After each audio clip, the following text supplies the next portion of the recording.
This has been a crappy day already. Hold on. Garguts, good to see you here, man. I should say brother. Good to see you here, brother. All right, let's see if that's. Yeah, I have. I got this new hub, and for some reason, I even bought real expensive cables. And for some reason, all of a sudden, out of the blue, I'll go into here, and it pops up and says, "Oh, do not recognize your USB hub." And then the only camera it lets me have is the bench camera or the second bench camera. It will not do this one. So, hey, Greasy.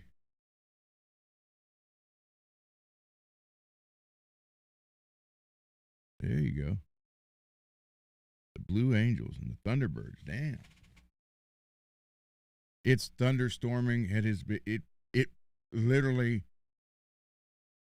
picked up my grill. Not a charcoal grill, an actual gas grill. It picked up my grill and slid it across the yard. That's how bad the winds are. I'm surprised there's still power. Internet has been off and on for about the last 5 hours. It was on all day, then all of a sudden it started going crazy. And then my neighbors over here must have bought the entire fireworks store because they started before 6 p.m. and I haven't heard anything in the last 2 minutes. And needless to say, Ava's just going nuts between the thunder and then those guys. So crazy, freaking nuts.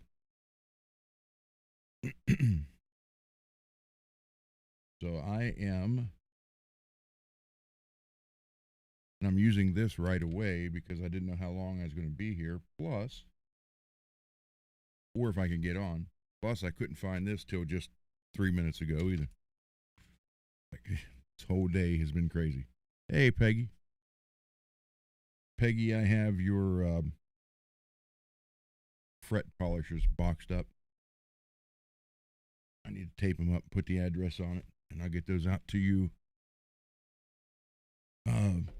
Well, I won't be able to get to the post office until after they're closed, so I'll have to go to Staples and drop it off, which means they won't get it till Tuesday. They probably won't get it till Tuesday. MPN.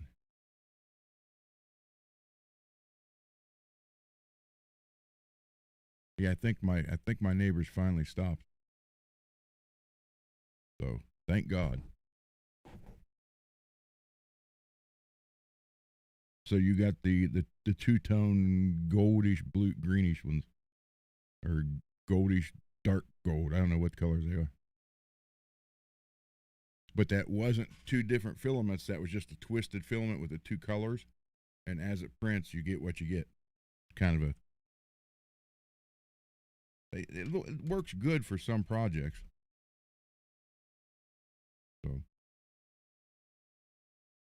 So other than that, I hope everybody had or is having. I know, Greasy. It's what, only 7 o'clock there. So I hope you guys are all having or have had a better 4th of July than I did. 4:35. Oh, that's right. We picked up 2 last night. Cool. 7:08. Yep. So I'm gonna say it's safe to say that JC, that I timed out twice, then hid from the chat, is not one of those 2 new subs.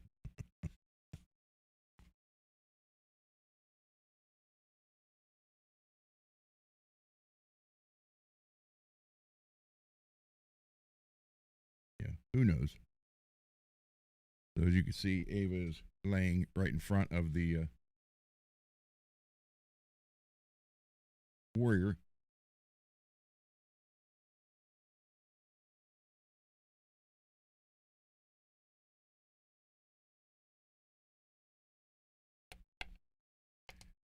He was for the most part.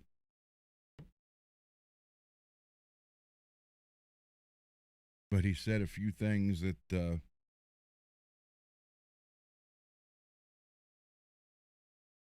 I'll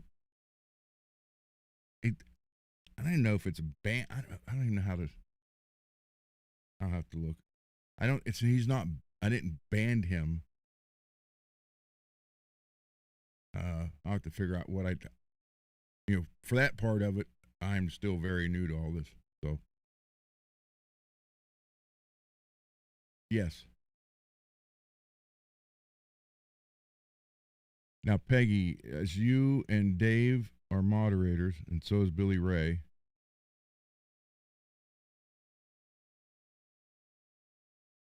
there's like two different types, and I've tried both. You should have the ability to put in timeout, remove, hide from the chat, etc. So I don't know if I could.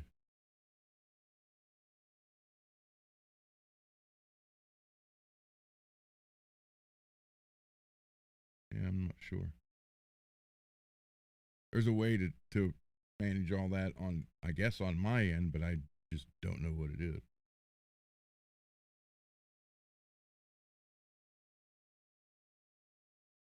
It's just moderation activity. Oh, moderation activity will be shown. So we're not going to do that. We're not going to show timestamps. Or should we show timestamps?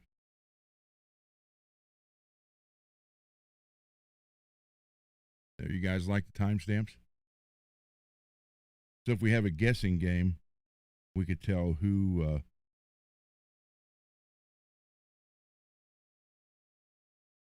Wait, hold on a minute.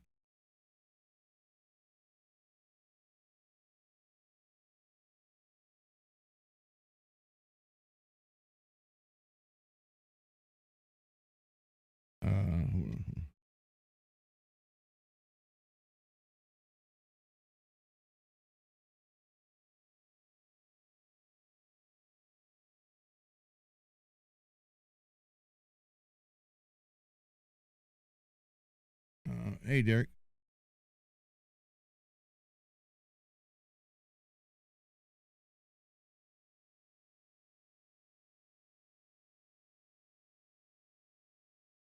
Hey, Rackron. Billy Ray. That's what's showing up on yours. Billy sent me a photo.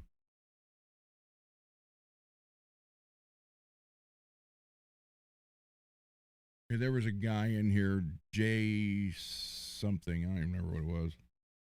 And the first night he was being kind of a, let's just say, not so nice guy. And then he did a big disrespect to Will.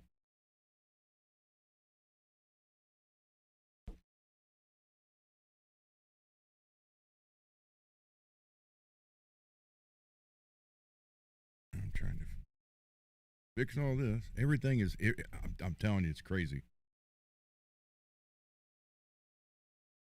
Well, see, that was the whole thing, Greasy. I didn't see the whole thing.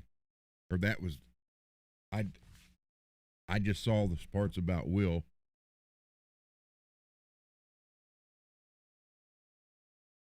Greasy, would you care to be a moderator also?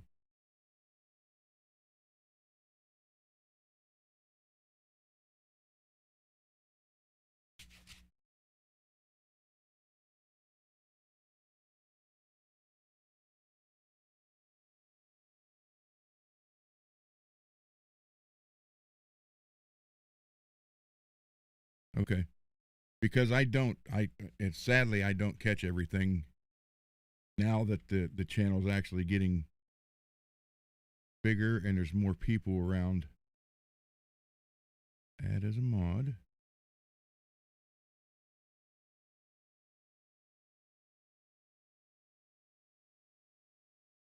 All right.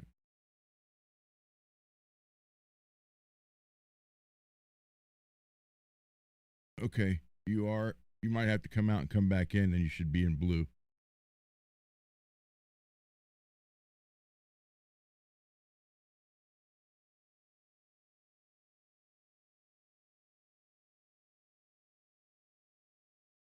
Oh, there you go. Yeah, how I wanted, I kind of wanted to talk to you guys about this because I'm not catching, as I'm working on something or trying to find something. By the time it scrolls up, I'm missing it.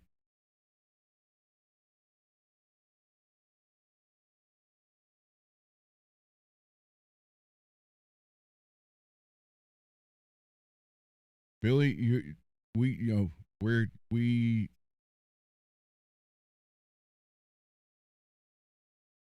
miss you here, and we worry about you here in the chat. And you have an open door.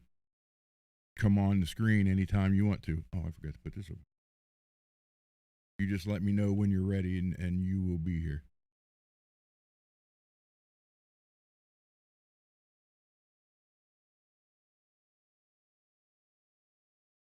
But yeah, I want you to. I don't want to worry about it. Just when you're able to do it and ready to do it, let me know.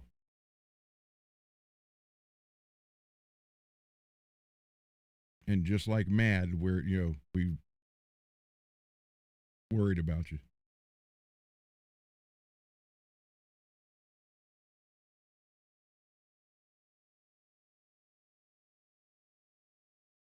But what I was saying is, I want to, because I don't, once it scrolls past the screen, if I'm and I don't see it unless I have to go back and look for it. So the moderator thing is great. So now I have four: Peggy, Billy, Greasy, and David. I had MPN as one. He asked to be removed from it, so I did. But MPN, if you ever want to come back as one, let me know. Uh, Background. There you go, Billy. So you're in his prayers, bro.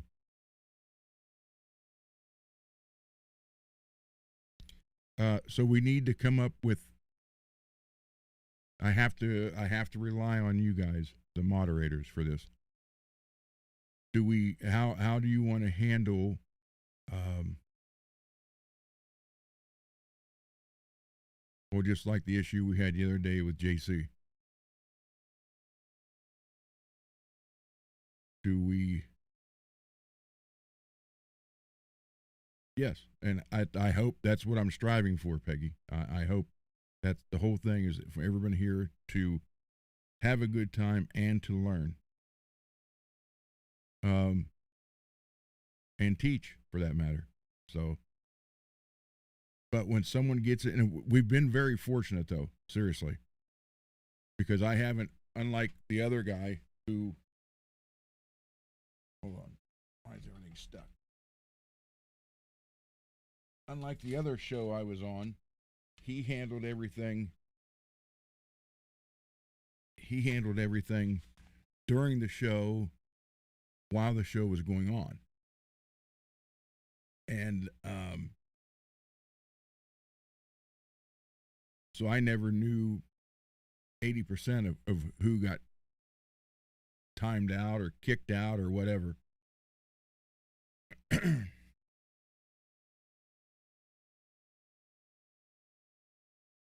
Yeah, that's what I want to figure out. Like, so uh, they come in and do it, and we warn them.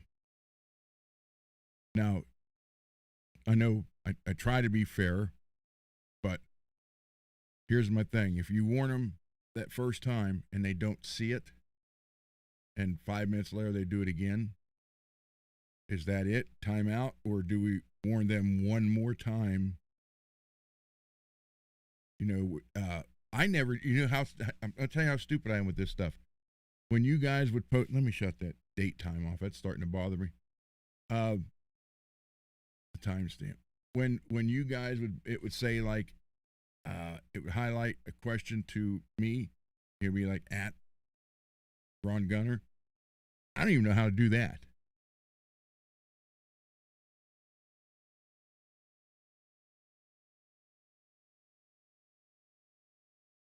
Timed out twice. Okay. Well, I'm just saying, not necessarily him, but anybody.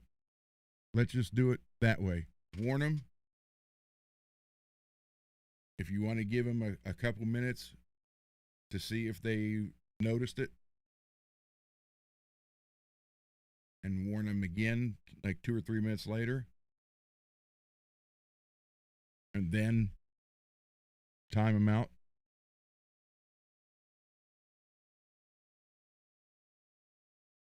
Okay.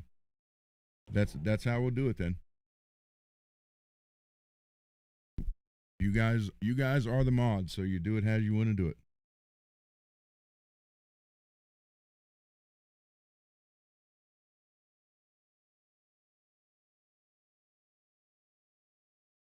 So hold on. So let me go back because I've obviously missed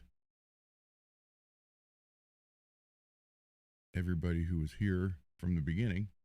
So let me scroll back up and we will start with me. Hey, I was here first. Then Garguts, who has since disappeared. Greasy, Peggy, MPN. And then we have Derek, Billy Ray, or Rackron, Billy Ray, Jim, and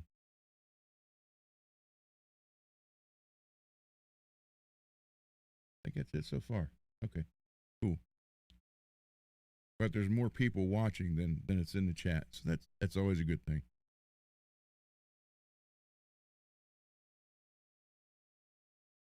All right.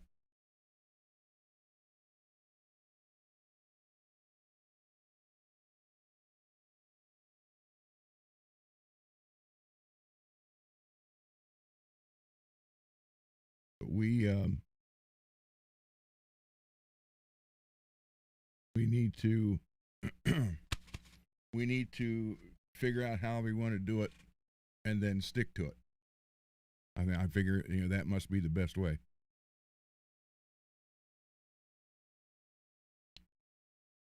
Hey, Riff.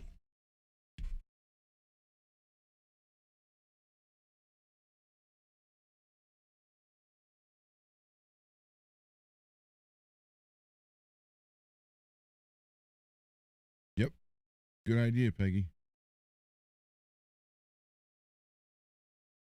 But now with Greasy and Dave are on the show, but I do know Dave pays close attention to the chat.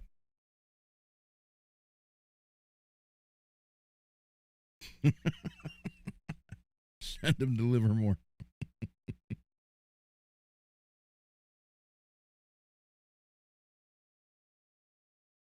Today, let's see, Rackron, unusually productive. Finished 2 guitars, a Squire with a Vega trim, and a Firefly with Cobra inlay in it. Cool. Multi. Scott.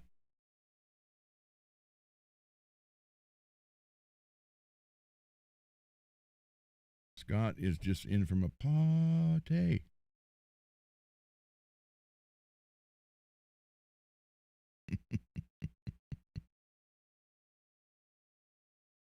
I'm glad, I'm glad everybody's having a good time.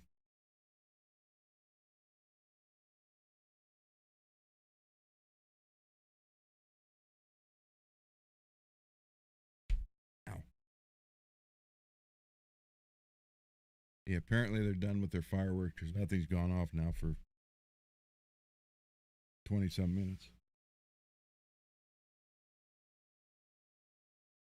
She's sound asleep on the floor finally. Ah. Okay, so all right, that's that. I just wanted to talk to you guys and figure out how you guys want to do that because we just need to find a way to do it. And I like this.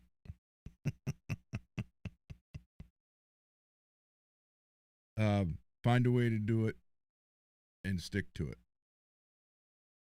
It's, really that simple.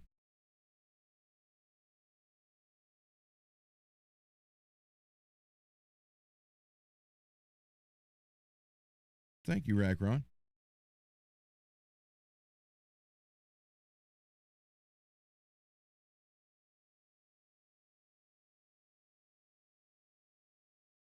Well, I'm surprised my neighbor, Rock, uh, who again was the original drummer for Wild Cherry, Vietnam veteran, hasn't come out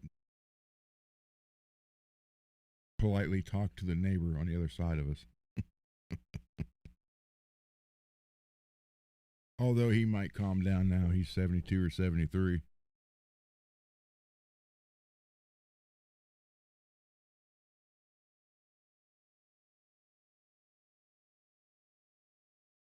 But I know clear up into his 60s, he didn't have a problem doing things like that needed to be done.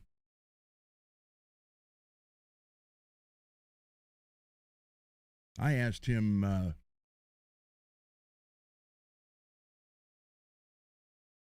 last year. Yeah, we added a little bit of a patio, about a 8 foot by 4 foot piece, a new section added to it in the backyard. And he has retired from construction, home construction stuff. So my wife and I were going to do it. And he's like, no, no, no, I'll do it. So he come over and did it. And then my wife and I was mixing the concrete for him, and then he did the pouring and the leveling and all that. But we sit there, and I asked, I said, hey, Rock, I said, when's the last time you sat behind a drum set? And he sat there for a minute. He's like, I'm going to have to say 50 years ago. So when he quit Wild Cherry, he quit drums altogether.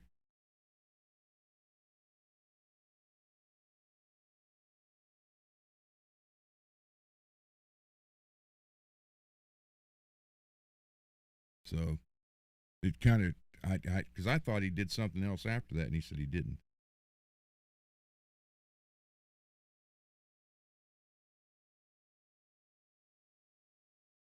He's a nice guy though, but he wasn't into the funk sound.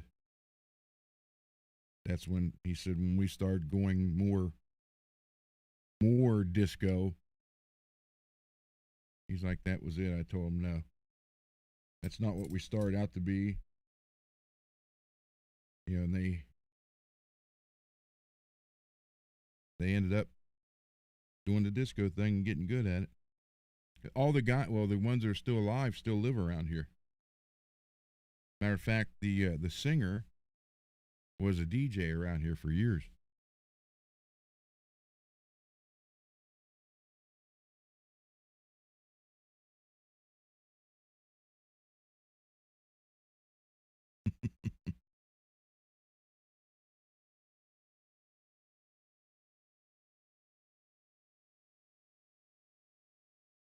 Stay strong, Billy.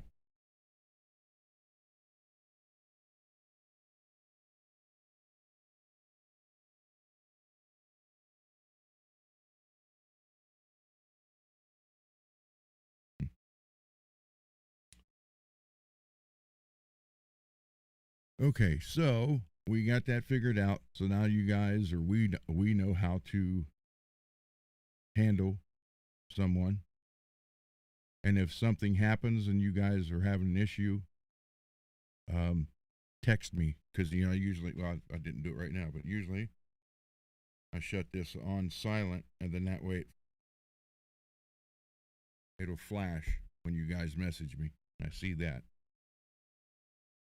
So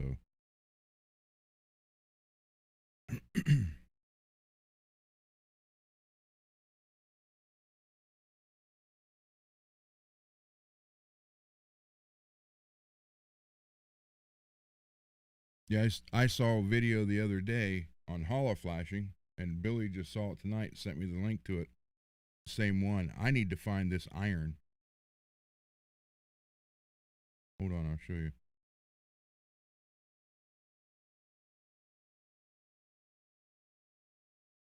I'll just show it through here.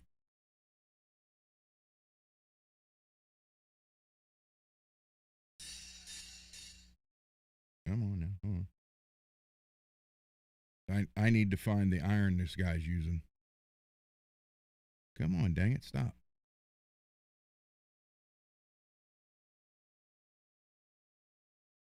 Okay.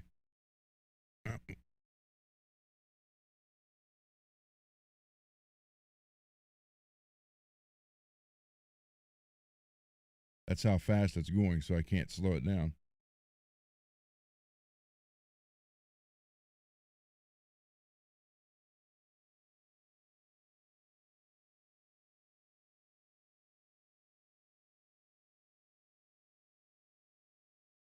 That iron seemed like it worked really nice.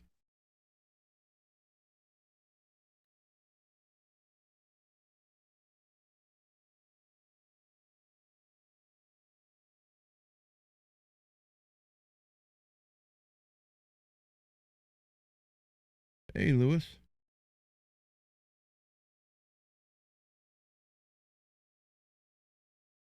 Yep, happy 4th to everybody here.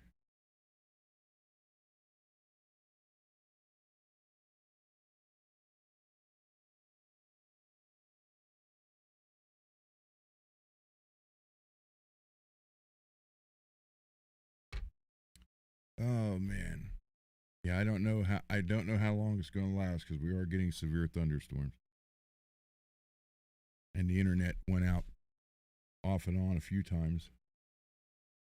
So, no power flickers though, just the internet.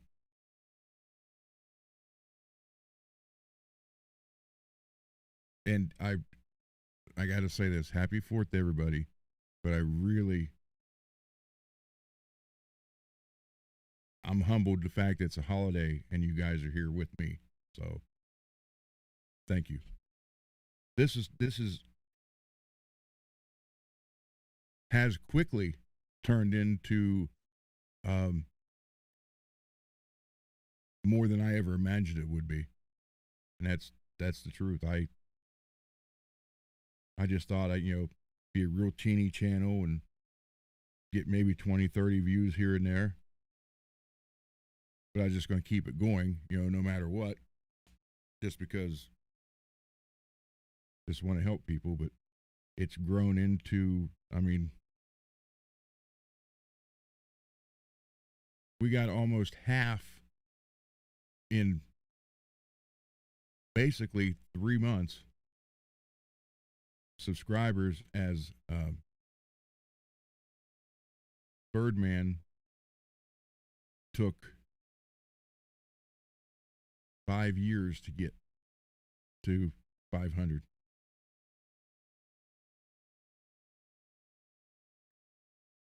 So it took him 5 years to get, or 4.5 years to get to 500, and then another 2 years to get the other 500. And we've done almost 500 in 3 months, 4 months. So, and then again with the merchandise, Mr. and Mrs. Mick made all this possible. This is just growing, and the donations you guys are giving. Thank you so much. It it's actually surprised me how much it's grown. And like Greasy said yesterday, uh, the view count on the long shows just blows my mind. And and that's not, and I'm not ego headed saying, oh, it's because of me. No, it's because of all you guys and gals. You're all, like I said, you're in the ground floor of this, and we're building it together. So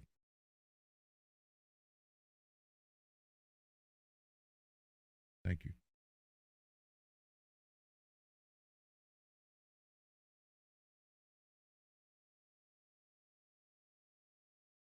Thank you, Greasy. Well, I didn't want to do what the other two are doing or how they do it. Like again and again, like I said, for being behind the scenes and seeing I didn't want to do that, but I didn't know. I didn't know if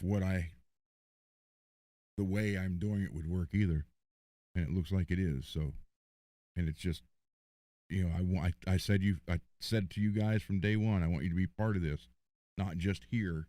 I want you to be on, in here in the show, on screen talking. That's what I'm looking for.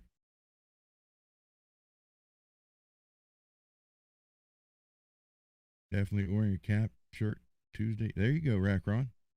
Which one are you getting? The Gunner Project or the FRETworks?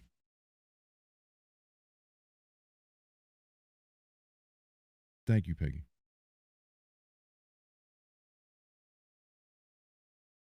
There's been some hiccups along the way, and but I'm trying to work it out.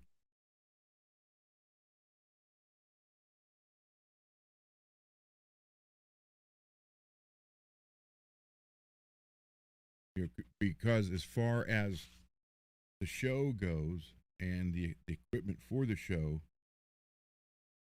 um, I'm doing funding that myself. So,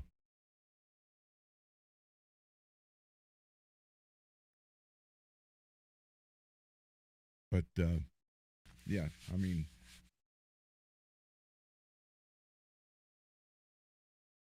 so it's between all you guys being on the show, being in the chat, showing uh, your guitars and amps, and then how you do it. Um, I think that's what's making this work. It's not just me; it's all of us, and I am grateful for that. And the donations now coming in for the Gunner Project are amazing. So I had a hard time explaining to people. They're like, "Well, they're just sending you all their parts." I'm like, "But the parts aren't. I mean, they are for me, but they're not for me." And I had a hard time getting people to understand that. I actually got into a conversation. He's like, "Wait a minute, they're sending you the parts, and then you have the parts there with you, right?" I'm like, "Yeah." They said, "Well, then they're your parts. They're giving them to you." I said, "But it's not for my stuff. It's for I'm putting these other guitars together or fixing other people's guitars with those parts." I said, I've never charged for, well, now the Gunner Project. I said, I've never charged for one of those. Uh, Parts wise, when I was buying them, I never charged for the parts. I said, now that everything, or, pretty much everything's donated, my time's donated, the parts are donated, there's no cost. I said, so yes, they're coming here to me, but they're being used to help others who can't afford it any other way.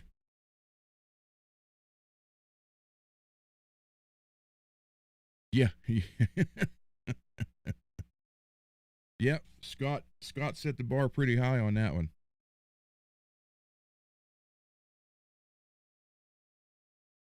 That's for sure.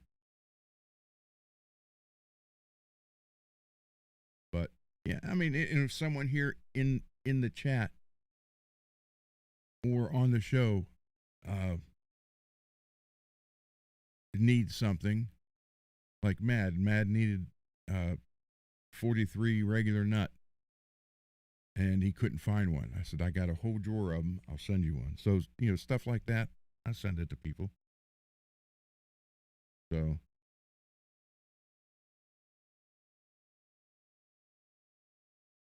in a way, that's helping Matt. He couldn't find a nut, so now he'll have one. I sent it to him the other day, along with a couple other things. He'll be doing an unboxing when he gets it, and I hope he's surprised.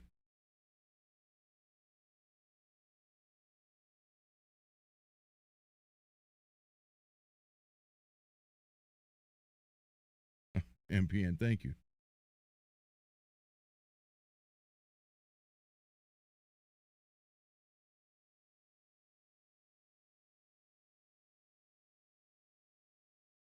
Yeah, Rackron, I do not turn down any parts because I fixed guitars that were 60 years old.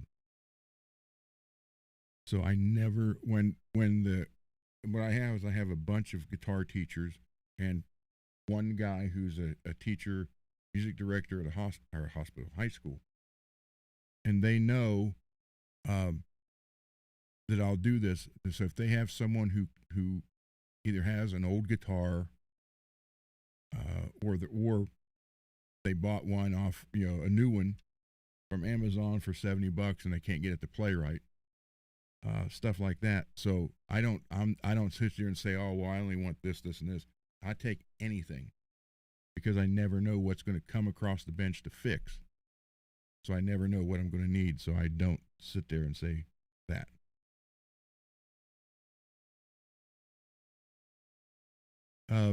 So Rackron, if you would just email me, I'm gonna roll over on her tail.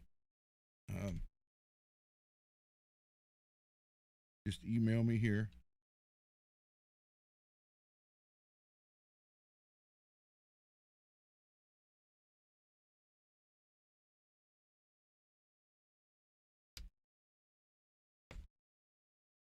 Yeah, just email me there and I'll send you the address where to send them. That's fine. Anything works. Hey RJ. Yeah, anything works, and I do not get particular on what it is because, like I said, I never know what's going to come across that bench. So I appreciate that. Thank you, sir. And thank you to everybody who has donated in here. A lot of people in here have. RJ just sent some stuff. And I'm not going to sit here and say, oh well, this guy did this. No, I don't. It's just parts are donated. All the parts get sorted and put together, and that's where I go. But I do ask this of you. So Rackron, you let me know. When I do use the parts that you sent, or you're sending, or going to send if you send them, when I give them to people, I tell them if whoever donated parts wants to, I'll say, hey, this was made possible. I did the work, but the parts came from, and I've done that for Greasy. Some people say, no, just don't worry about it. So if you want me to say, hey, there's a guy on YouTube, Rackron, these parts came from him, made this possible. So it's up to you. You guys let me know if you want me to say that.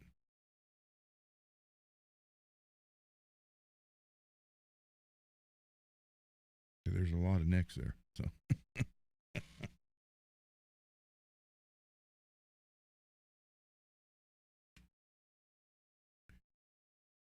all right. So speaking of some of that, let me put this on.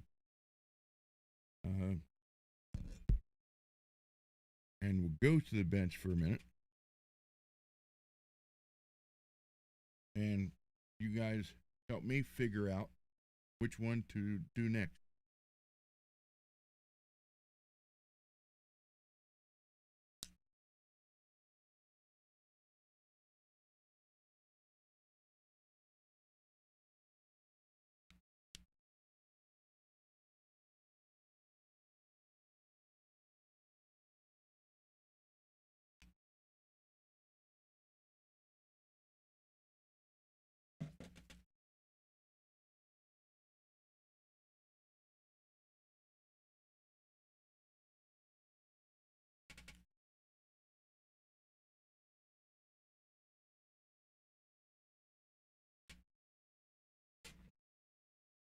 Oh, maybe I can get this in the right spot.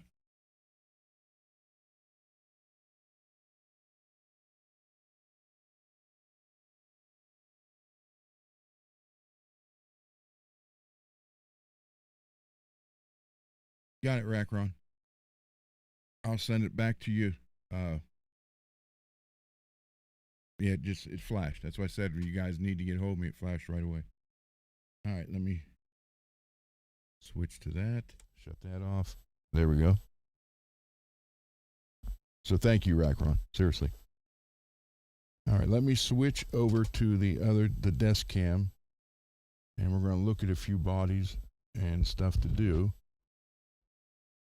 And you guys help me pick which one to do next. Well, because I do have to take all the cartoon stuff off of that black one, scuff it up, then redo it, then clear over it.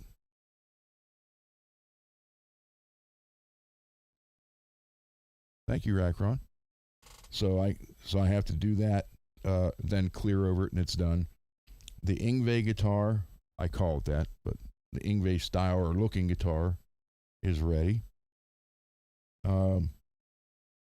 That is all wired up, ready to go. I just need to remove that stuff, scuff it up, do it, and clear it, and it's ready. I do have to finish RJ's guitar this week. I have to finish MPN's this week, which it's all tore down, marked up, ready to go, but it's just been too freaking hot. Inside the garage was over 100 degrees with 90-some% humidity, and there's no way I was going in there because I'd never got the wood chips off of me from the router. I thought there was one more.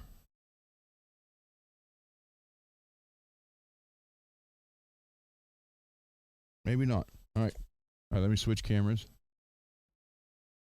And I have to take my with me so I can see what you guys are saying. Okay, 2 of those bodies are from Scott, and one of them is one that I had from Tease. Oh, Marshall. Yeah, Marshall's guitar. Duh. It's in primer, waiting to get painted red. Sorry about that, Marshall. And his left-hand tuners did come in. I still can't figure that out. Left-hand tuners on a right-hand neck, but oh well. I think what they did, because that was a one-off guitar, I actually think they put the jig for the drilling backwards. Then realized what they did and had to go with it, because that's just something that's not normal.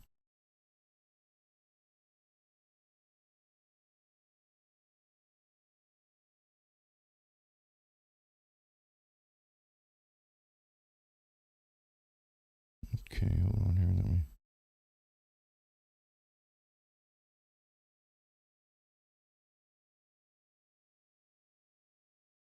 Thank you, Rackron. Okay. So I have this one, which is basically just needs a neck. But the neck that originally came on it, I didn't like. It had a few issues on it. And then these two here are from Scott.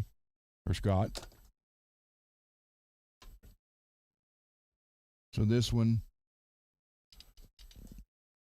it could use a paint job, obviously. And you take all the electronics out, clean everything up, and replace it.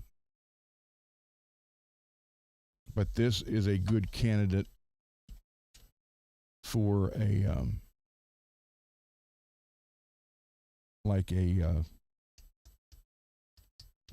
oh my God, the 2-point style Vega trim. That's it. Or, well, I used the Geiger or the Goto one that Mr. Mick donated is on the Yngwie style or the Yngwie looking guitar. So we have this one. So I was looking at this, and two things started going through my head.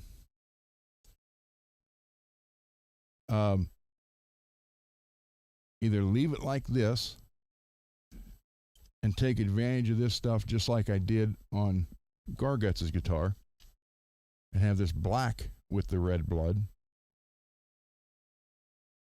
You know, obviously replace the pickups, then and eventually clean all these up and wax pot them and have them ready to go.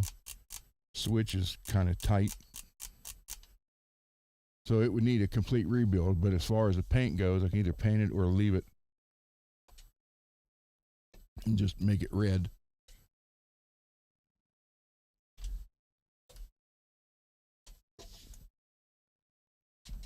On the T's guitar, Scott, probably. The one neck I wanted to put on it that you sent has the I was going to use the Nuno neck, but this doesn't have the cutout for me. I guess I could cut it out if needed be, but I'd have to check. So there's this one, and then this one, and then there's this one, which is an actual hardtail. And then when you come to this, do we go with black? That light, I need to figure a way to get that light so it's not a direct reflection down. So do we go with the black?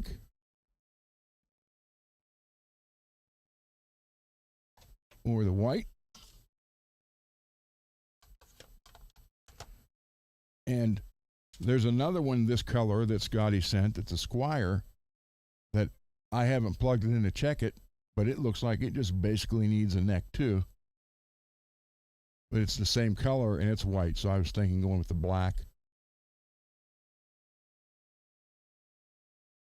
So I'm not sure. Scotty, do you? I didn't even check that one. Do you know? Is it just needing a neck? The blue one like this? Let me get it out of here.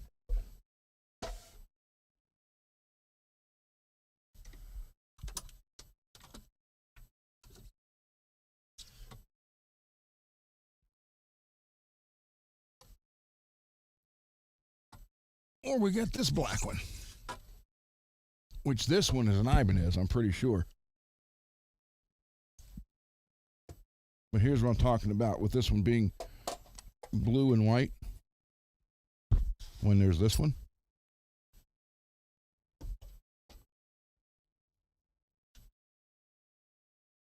So they're the same colors.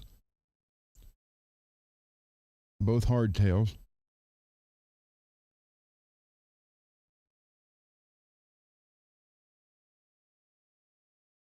Okay, this one might just need a neck then.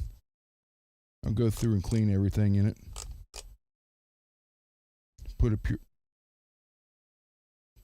I think I have two pure tones left. I need to get some more. Oh, you get the... Okay.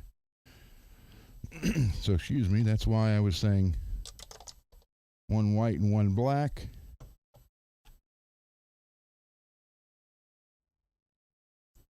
So these two can be real quick. This one and then this tease can be real quick when it's ready to go.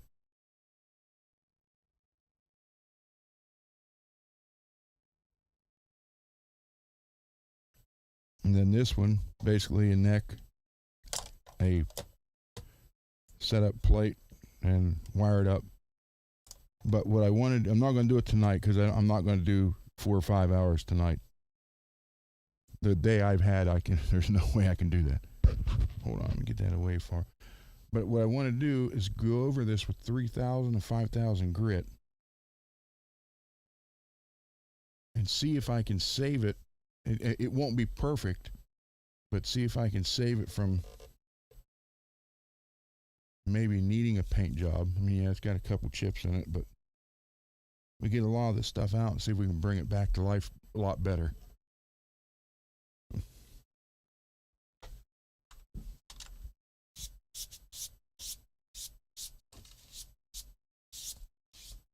But I will not wet sand on this or solder on this mat.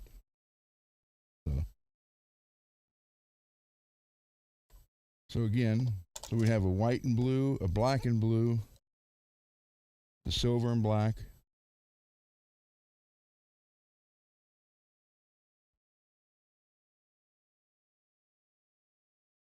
And if I use the other neck, I have to cut a section out of there and out of here for the truss rod adjustment. That's no big deal. That takes 5 minutes.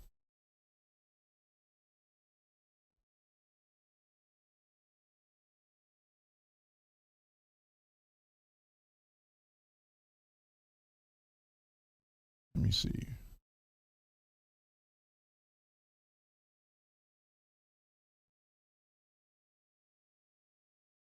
Some of them have, well, not in the middle. If you see the hole down here towards the bottom, that's an adjustment. It's like a set screw adjustment. You could kind of tilt the neck a little bit.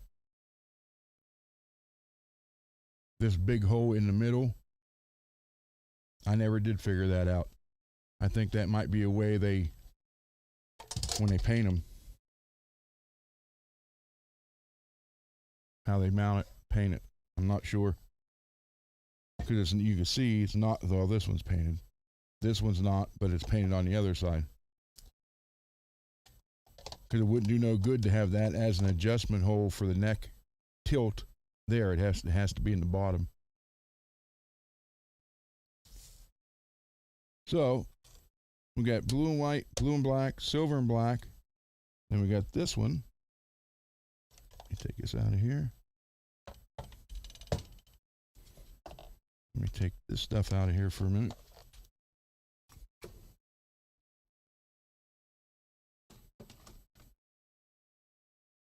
Oh, I also have this one in black. If I can get it out of here. Stuck on the Allen wrench holders. Hold on.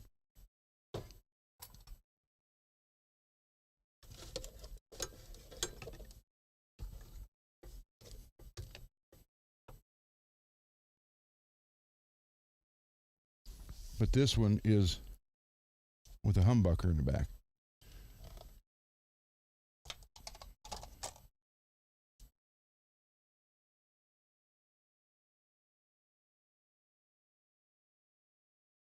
But it's the wide cut for the tremolo. So you'd see that hole because the hardtail only comes over to here. So it's almost a pinky width.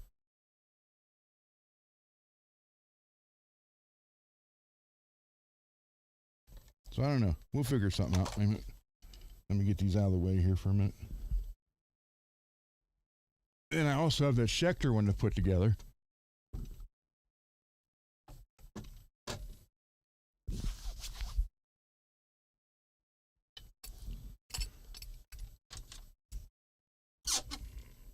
I can honestly say this, Scott, I've never had this many options for this, well, again, gunner project now, but before it was just pay the music, or pay the music forward. I never had this many options at one time to build so many different ones.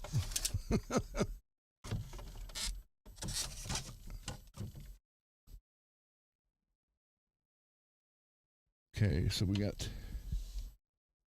this one can go down here. And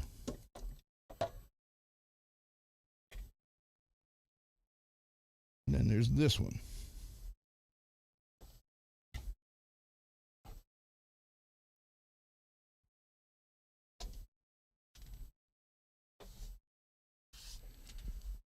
So you got your 5-way switch here, then this one. And that can't be a factory position, not in between those two knobs. So that was added.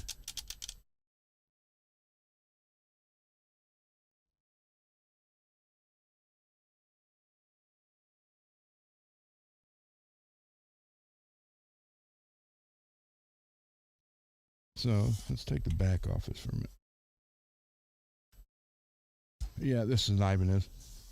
Not only that, but that's the same as Gargetz's.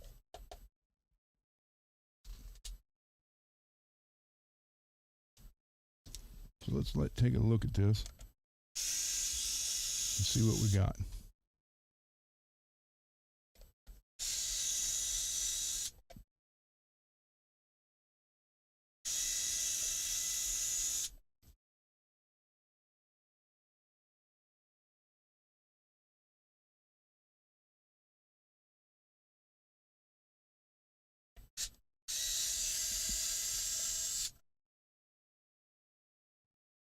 Oh yeah, that was installed in there. That's not factory.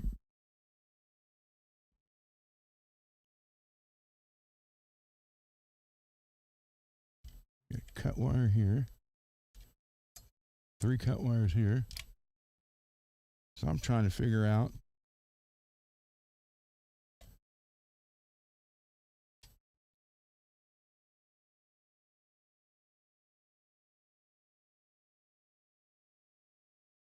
so they're not using that. Okay, that's what they did.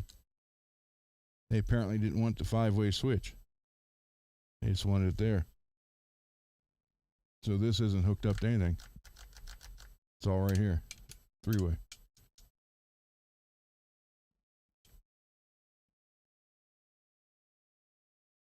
And I don't know how well you can see it. It's not level, and they forced it down. It got part of the back pushed out.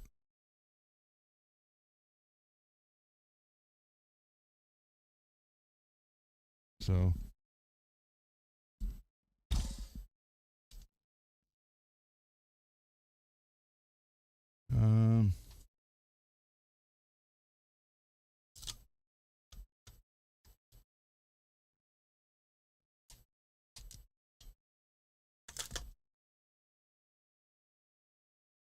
well, that ain't good.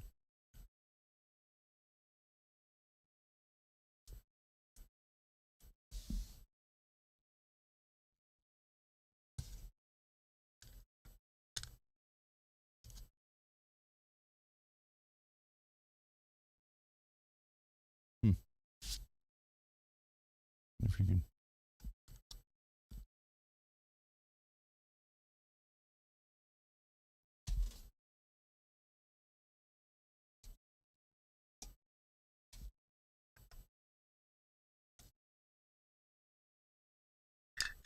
Wax potted, look at that.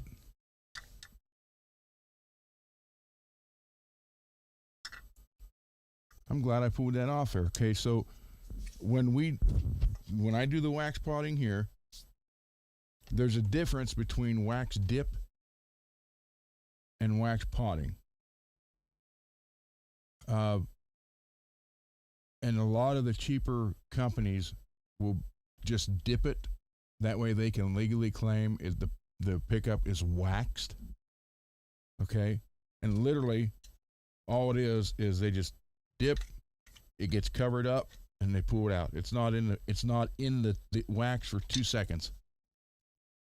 And all it does is just put a thin shield around it, but when you look at the bottom, you'll see wax, and it'll be like, oh, okay, yeah, it was waxed.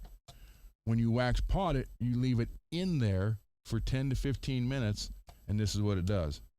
It completely fills and seals everything, which is what it's supposed to do. I'm glad I took that off.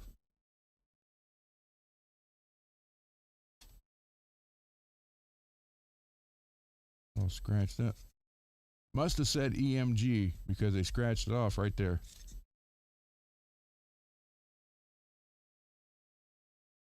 I wonder if I can check something here real quick.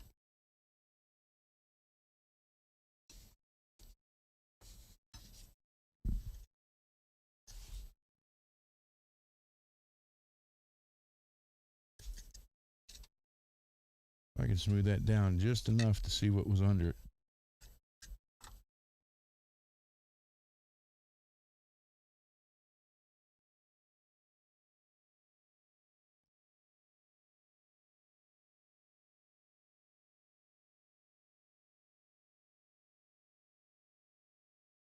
No, it had the Ibanez marking on it. So they probably wanted people to think it was an EMG.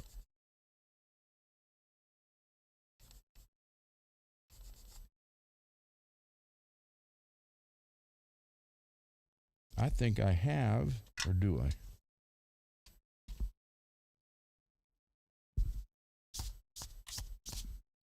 Let's see.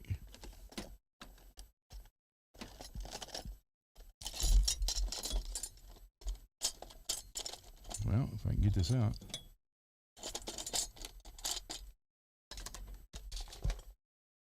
Nope. I thought I had a solid white like that black one, but it was white.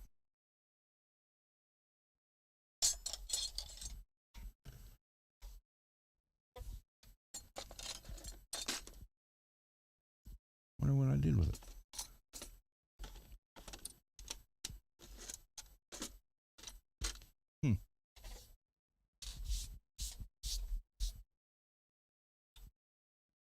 So, but the fact that it came off the plate, that's why they had it taped to it.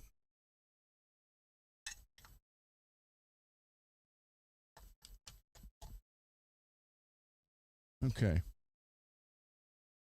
So we can do this one. And would this neck work? Nope. That's a square. This one's rounded.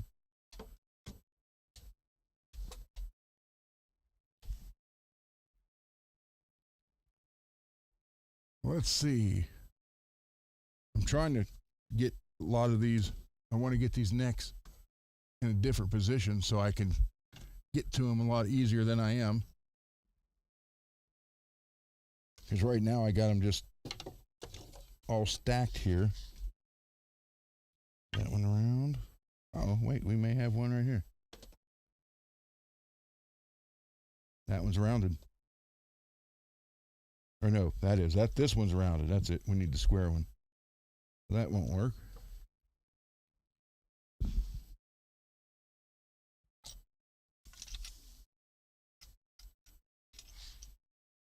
Uh-oh, MPN.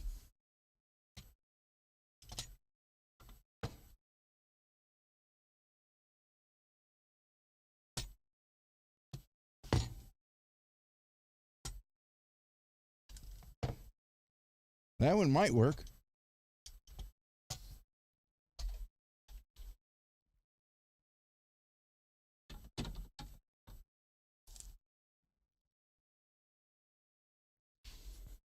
That one's also rounded.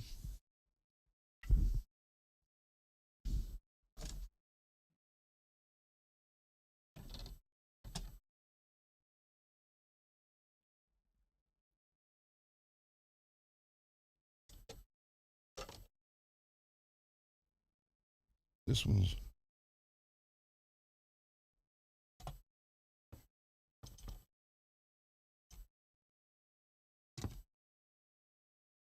it's rounded, but these would need to be rounded just a little bit more, or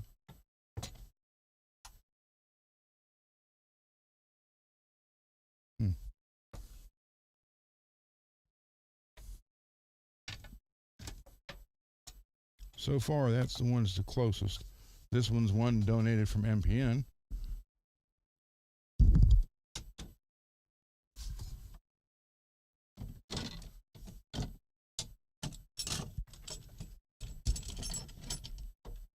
Yeah, I gotta get these moved.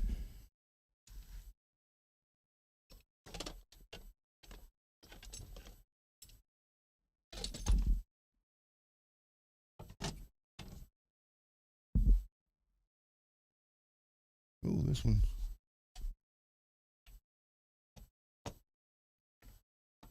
I mean, I could. That fits the pocket perfect. As far as this way, it's just a little. That's this one.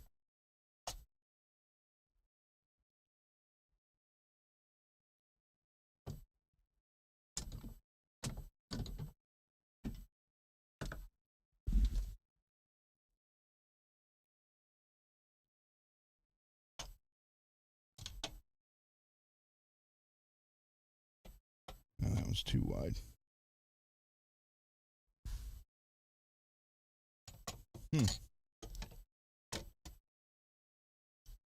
So MPNs is the one that fits the best as of right now.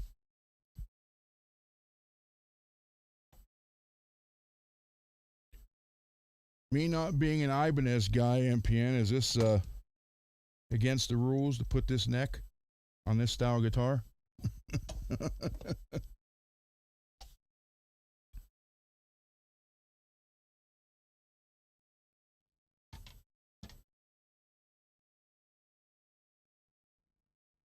Let me see if there's anything else.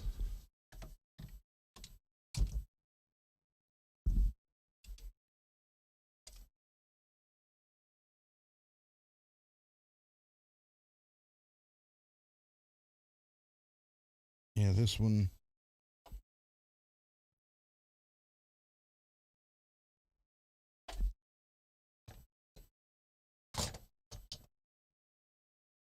Again, have to cut out for that. Wow. But I mean, as far as fitting backwards and this way and against the side, it's perfect. I just have to route out for the adjustment. Ooh, so we got two choices here.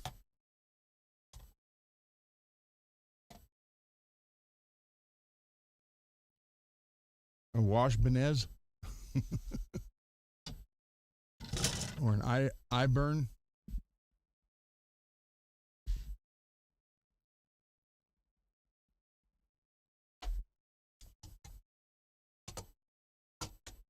This one's not 24. Of course.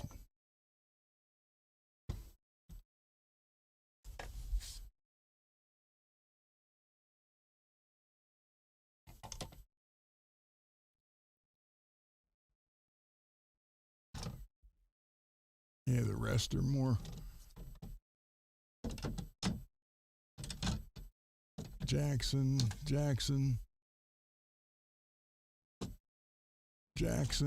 Oh, got this one. This one's from Scotty. No, that one's rounded off too much. I mean, I could flatten it.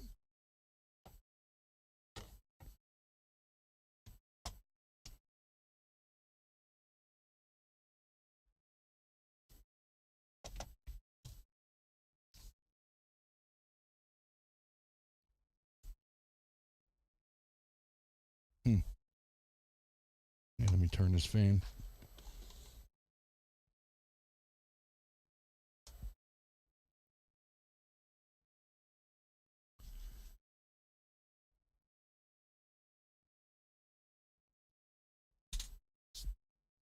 So I have a couple options. Actually, I have to make sure. I'm assuming that's a 24 fret.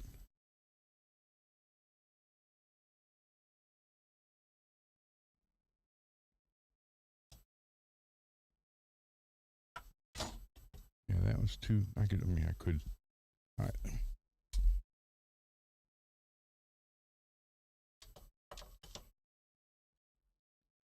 So this one.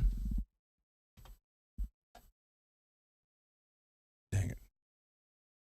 If it's 24 neck, this one won't work. Or 24 frets, this one won't work. So that takes me. Oh, this one's. Yep, this is 22. That wouldn't work. That's the Nuno. Iba. That one is too, yeah, it's not wide enough. So these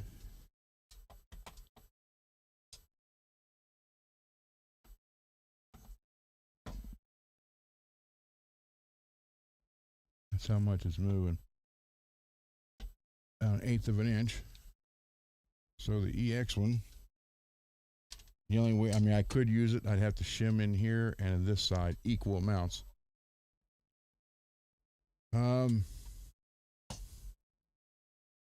This isn't 24. This one's not 24.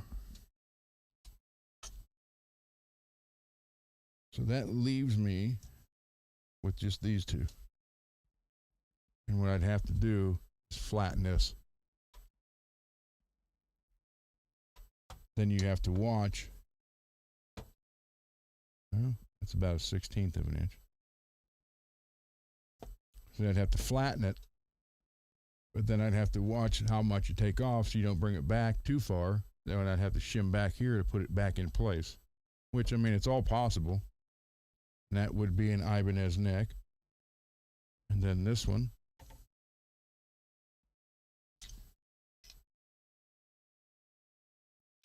I just have to reshape the back just a little bit. Not much. Just have to round those corners a little bit more. But as far as width-wise, I can tell you this, same size pocket as the gem.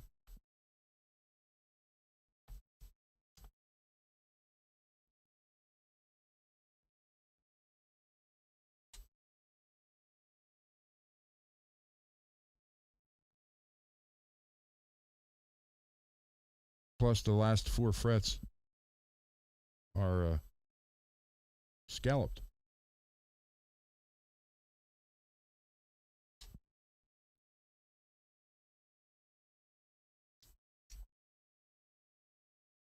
So it'd have to be one of these two to get this one going.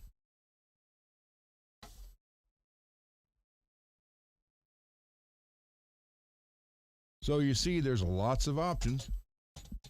All right, let me put these other necks back up there. I want to, and there's a door to the outside right over there. So I don't want to block it. I mean, right now it's got guitar boxes and some boxes I saved for shipping because I can never find boxes. So they're there in front of it. But I need to buy, like, or make, basically, you know, like a 2 foot by 2 foot square, then run dividers in it that's this, you know, this size, and then stand the necks up like this so they're in place. Because right now I got them laying on top of each other, and I don't like that. I mean, if they all, you know, I don't think they all of them obviously don't need fret jobs on them, just cleaned up, polished, but stacking them on top of each other will eventually, excuse me, end up putting dings in them, and I don't want to do that. Oh, we do have one issue here. Fixable, but I just noticed it.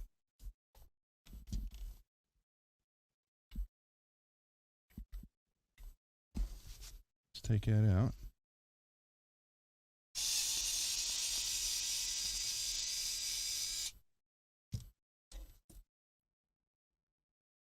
And they wallered that out.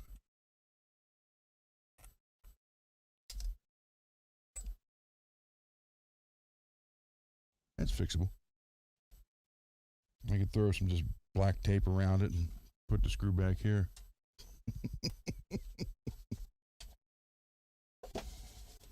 Okay, so that's the 2 neck options for that. I have 1, 2, 3, 4, 5, 6, 7, 8 necks actually hanging, and the rest of these are on top. But I think I have 3 Jackson necks up here, and one of them is going to go on the Joker guitar.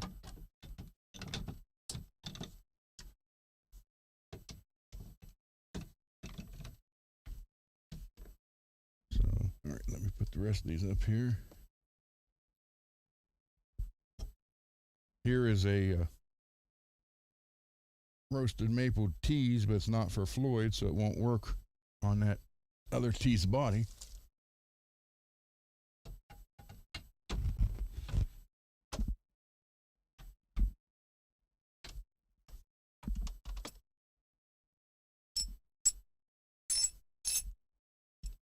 That's not 24. Dang it. There's an Aries Pro 2 neck that looks like it would fit perfect, but it's 22 fret. Sorry, guys, not mean to hit that.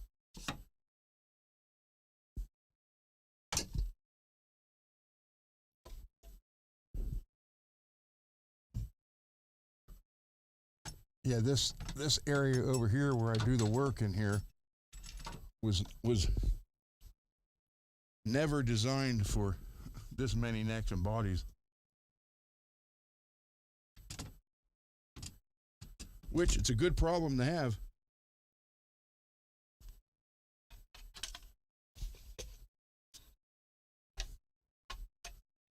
Because when it comes to the heel of the neck, you know, I can reshape it to make it work.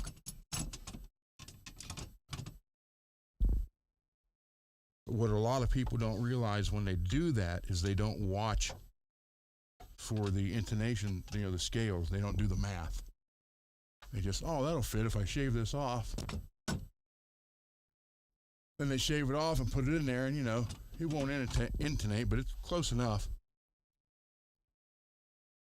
But look, it fits. Won't stay in tune, or when it is in tune, it's not completely right.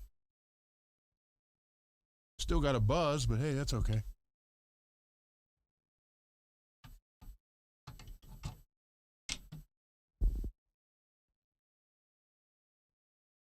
Yeah, with the Scotty sent 15 necks, and I had, well, those three, I got 3 here that aren't mine, which is Rich's Buddy Guy neck. That first one I wanted to put on the whiskey guitar, and then Marshall's Paradise. Oh, and I have Dane's.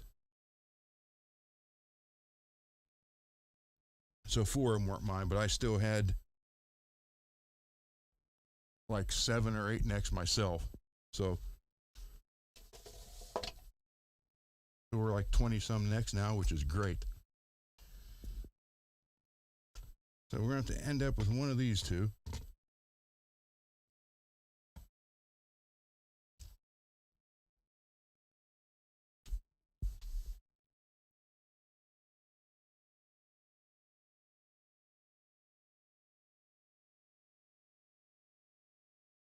So I don't know.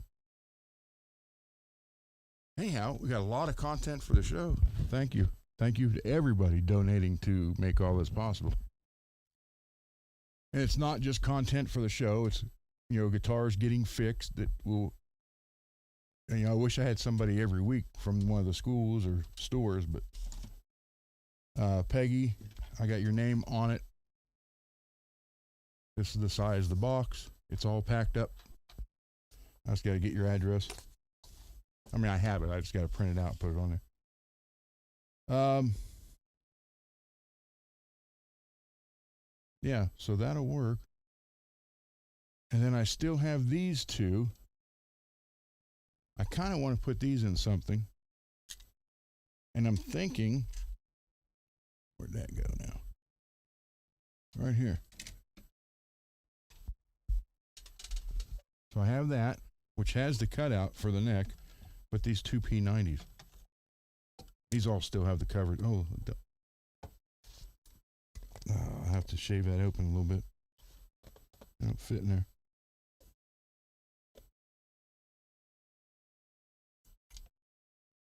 Got the cutout for the wheel.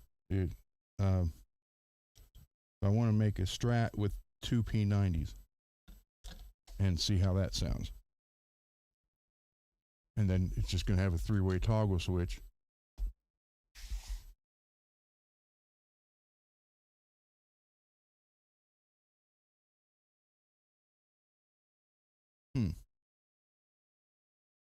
And for those of you who are newer here or haven't been here for a while, here's Dane's guitar. Needs to be cleared. It's going to be something he's never had in the store before. Hopefully it draws some attention in for him.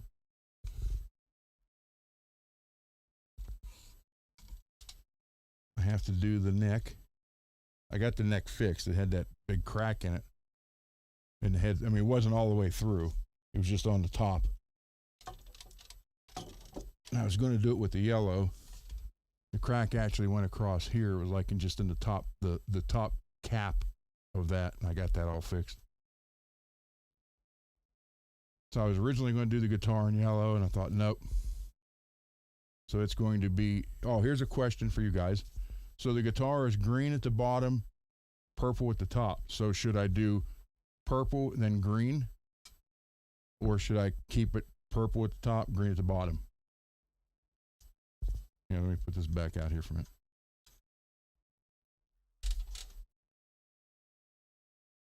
That up there.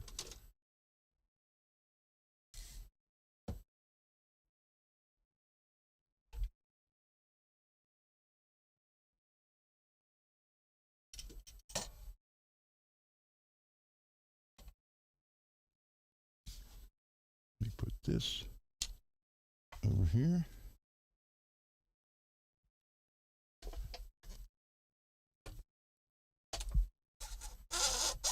Get up there. There we go. Yeah, this is a nice problem to have.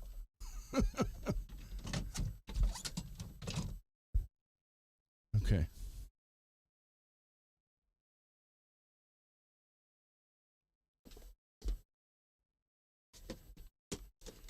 I'm sure my Uncle Green dealt with too many bodies lying around, but not this kind.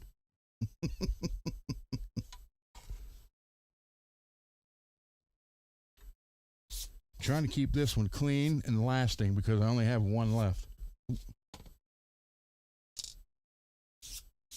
And I always ruin them by soldering or sanding, wet sanding on them.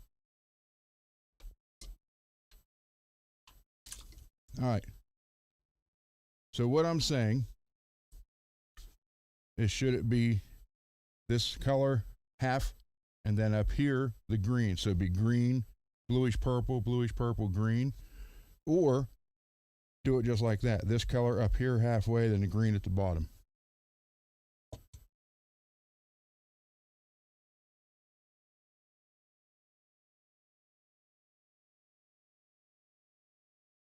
Which way would you guys do it?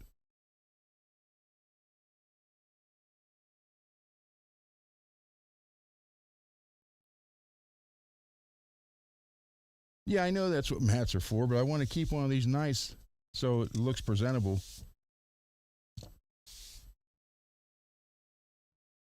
I actually have the one that was on here. I just set it down there right now so Ava doesn't slip coming in on the floor because it's got the like the Pergo type floor on this side right here. And then I have another one of the other ones over here for that. And I think there's one more rolled up that's used. There's 3 used ones.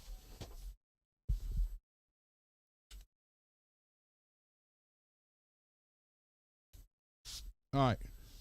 When you're looking at this guitar, green, this is actually labeled purple, but it looks more blue. It's like a purplish blue. So let's just say purple. So go green, purple, purple, green, or green, purple, purple, or purple this half and green the bottom, just like this. So the top half would be this color and this half would be that color. So it'd be, this darker color here fading into the green, just like this, or reversed. So you'd have green, the purple, going into purple, and then green. So both ends would be green.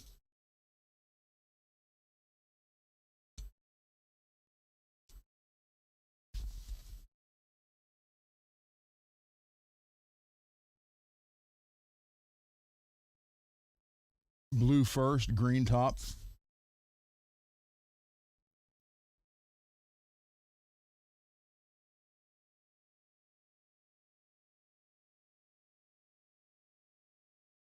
So I should do it just like the guitar.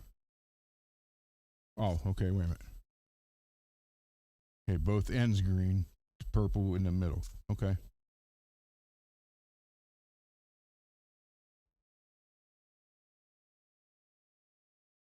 Because I initially was just going to do it all purple, and I thought, no, I want to put the green up here too.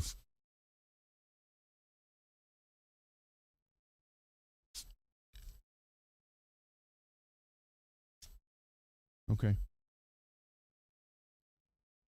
And then, of course, that white and black markers will get on it.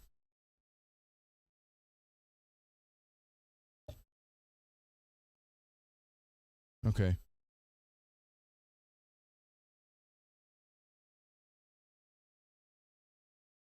All right. And then it's going to have that nice wet show car clear over top of it. And it's actually automotive paint, not out of a spray can.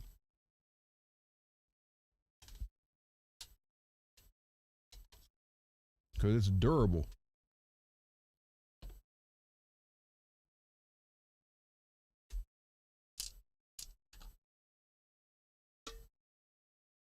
Right on this.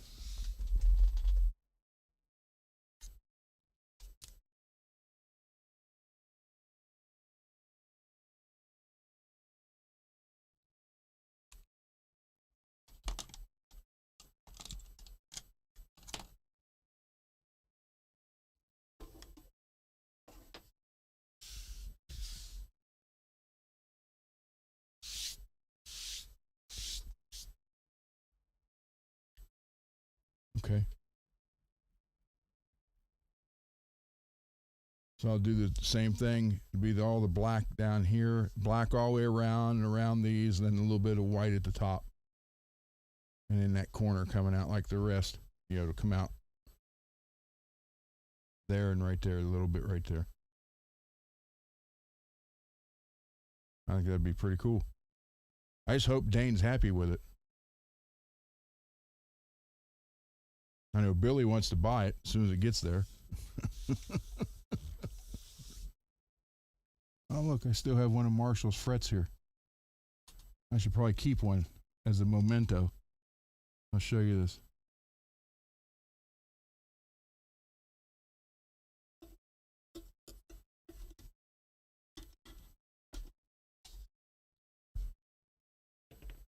Okay, you see that it was a fret at one time.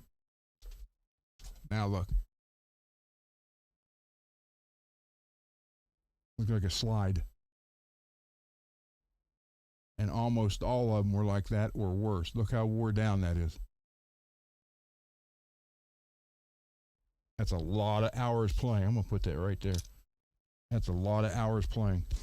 Oh, that stupid light blaring it away. You can't tell. All right, let me come back to the bench or to the table or crap, desk. And then we will bring in our panels of people who want to join.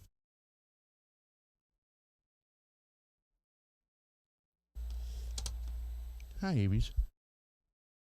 She's awake now.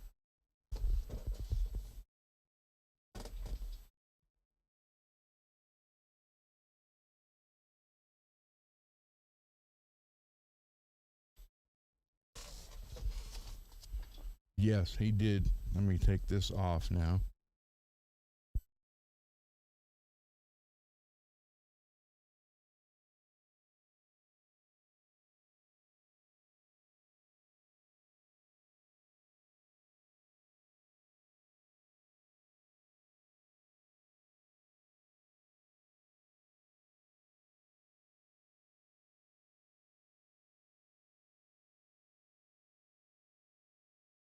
Let me grab the phone. Hold on.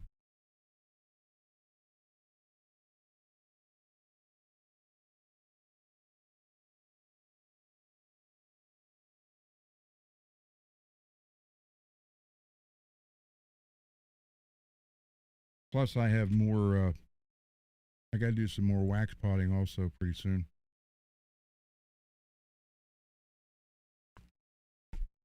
So, I got those 2 to do from Mad.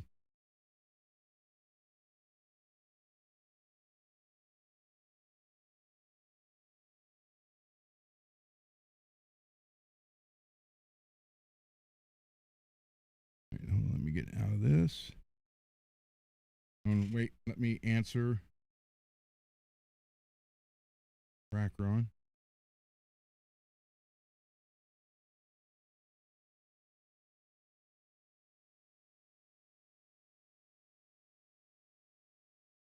Cool. You want me to show those? Is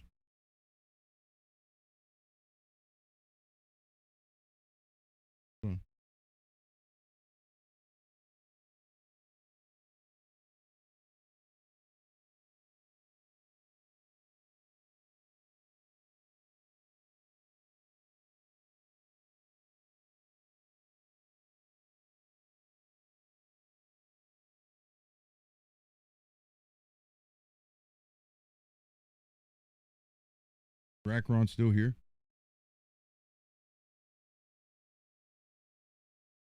He sent me 2 pictures of guitars. Let me write this out to him. Hold on.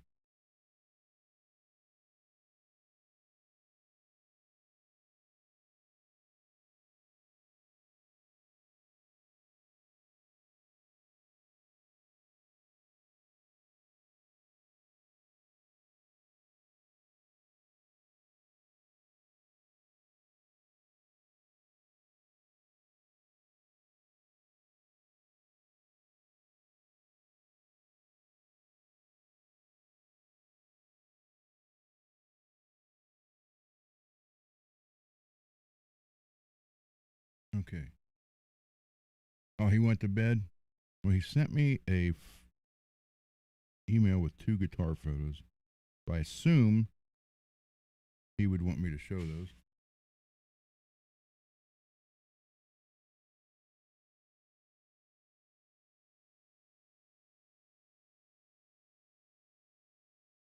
Yeah, he said he finished working on the Cobra guitar tonight, the Firefly Cobra. The fret markers have a Cobra snake. Check it out.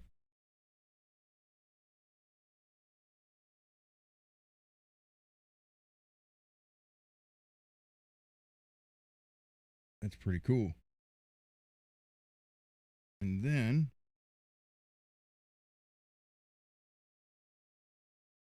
this Strat. Squire Strat with the Vega trim.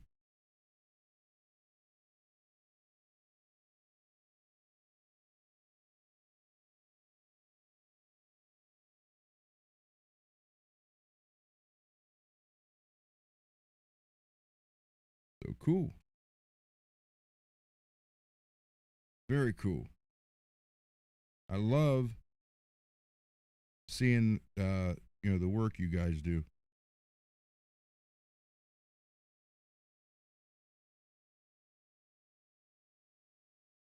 So thank you all so much. All right. Hey, Richard. Oh, this with the Cobra. All right, hold on. Let me invite some people here. We're not going to be on here no 4 or 5 hours tonight. That I promise.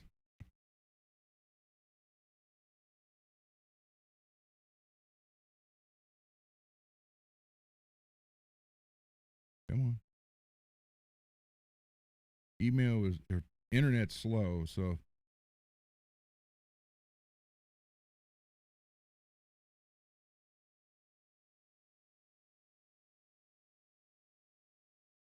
I'm hoping it stays on.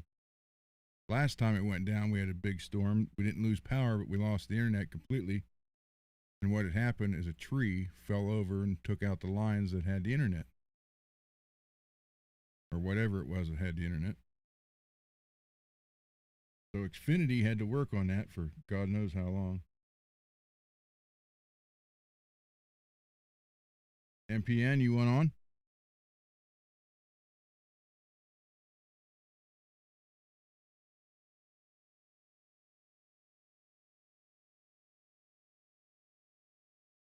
Greasy, I sent you one, sent Garguts one. I think I sent Dave one. I know he's not here yet. I'm sure he will be.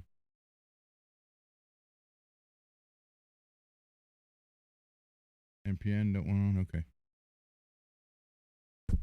Is Derek here? Derek, you want back? I'll send you one anyhow.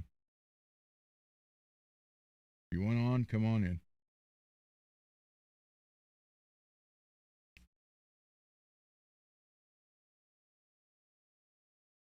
Alex still here? I'll send him one.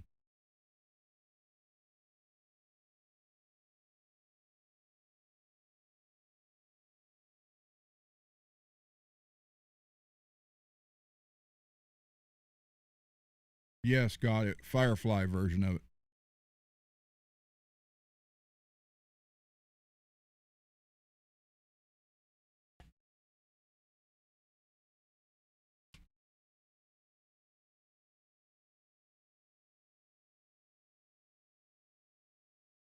I still have not opened the Vegemite. I will. I gave my word to Chris that I'd at least try it. And he said he knew I wouldn't like it because he's never met an American that did.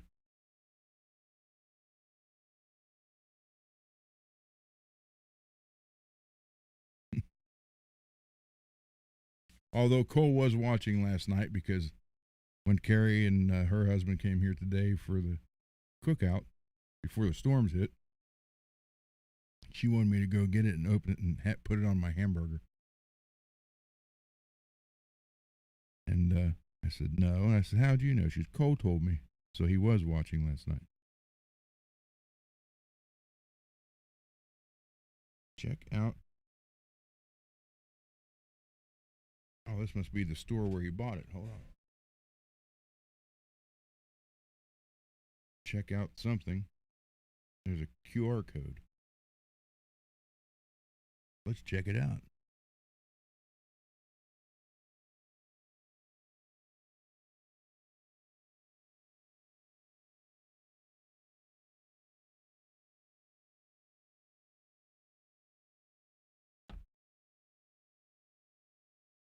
Mighty merchandise.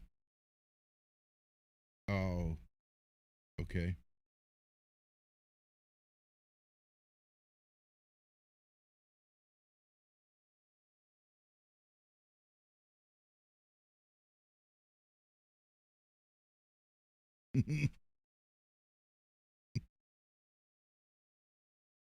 Vegemite Christmas sandwich or Christmas sweater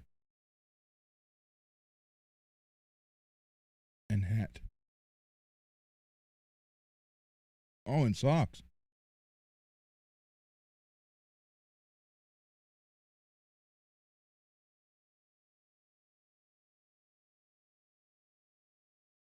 This is mighty merchandise. Dang, they're proud of this down there. Look at that.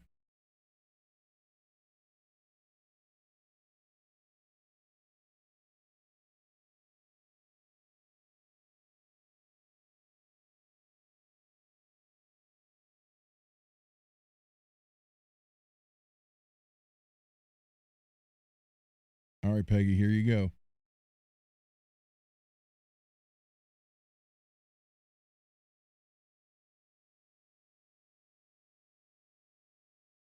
Oh, here we go.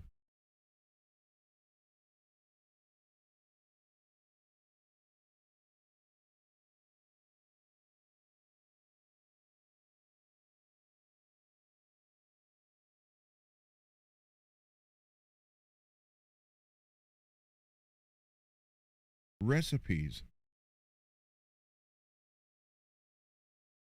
Vegemite recipes. Now, wait a minute. This is going to be interesting.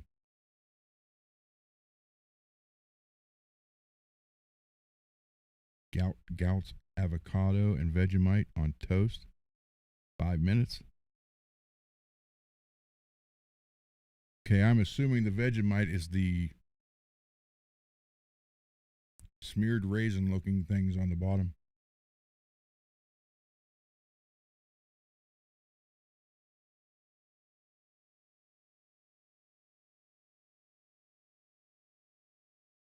We have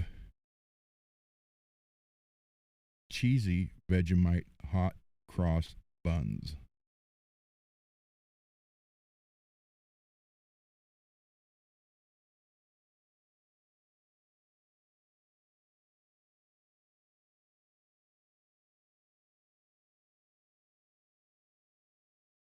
Hey, greasy. Scared the crap out of me. Sorry. No, it just popped up. Bing. I know. Pasta with spinach and tomato and Vegemite. Uh-huh. As an Italian, I don't know how I feel about that. Come on. There we go.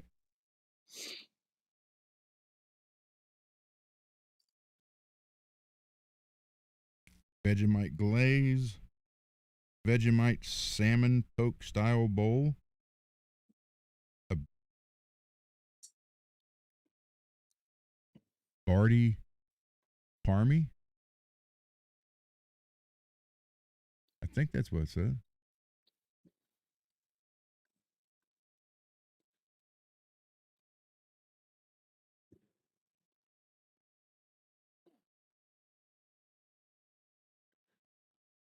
Come on, show. So I'm assuming it's the dark stuff that looks like something from Alien.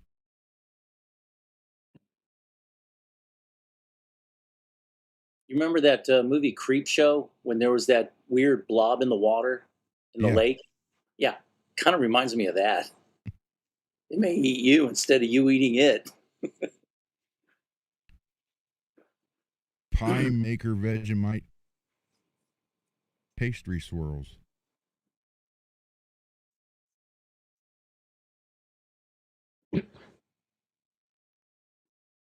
Hmm.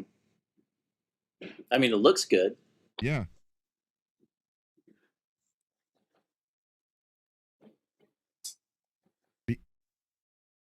Beef.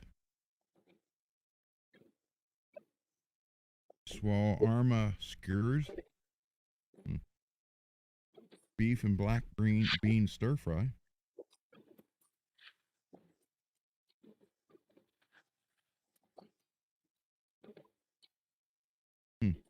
Wish Will was on here.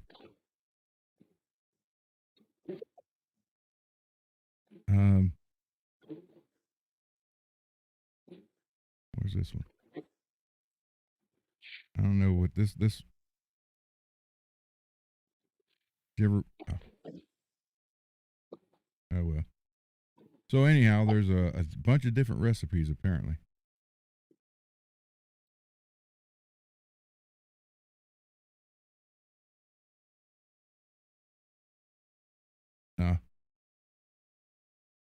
My sister sent me a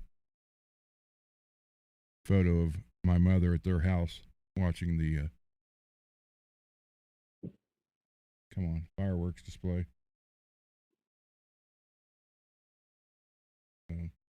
Oh, wow.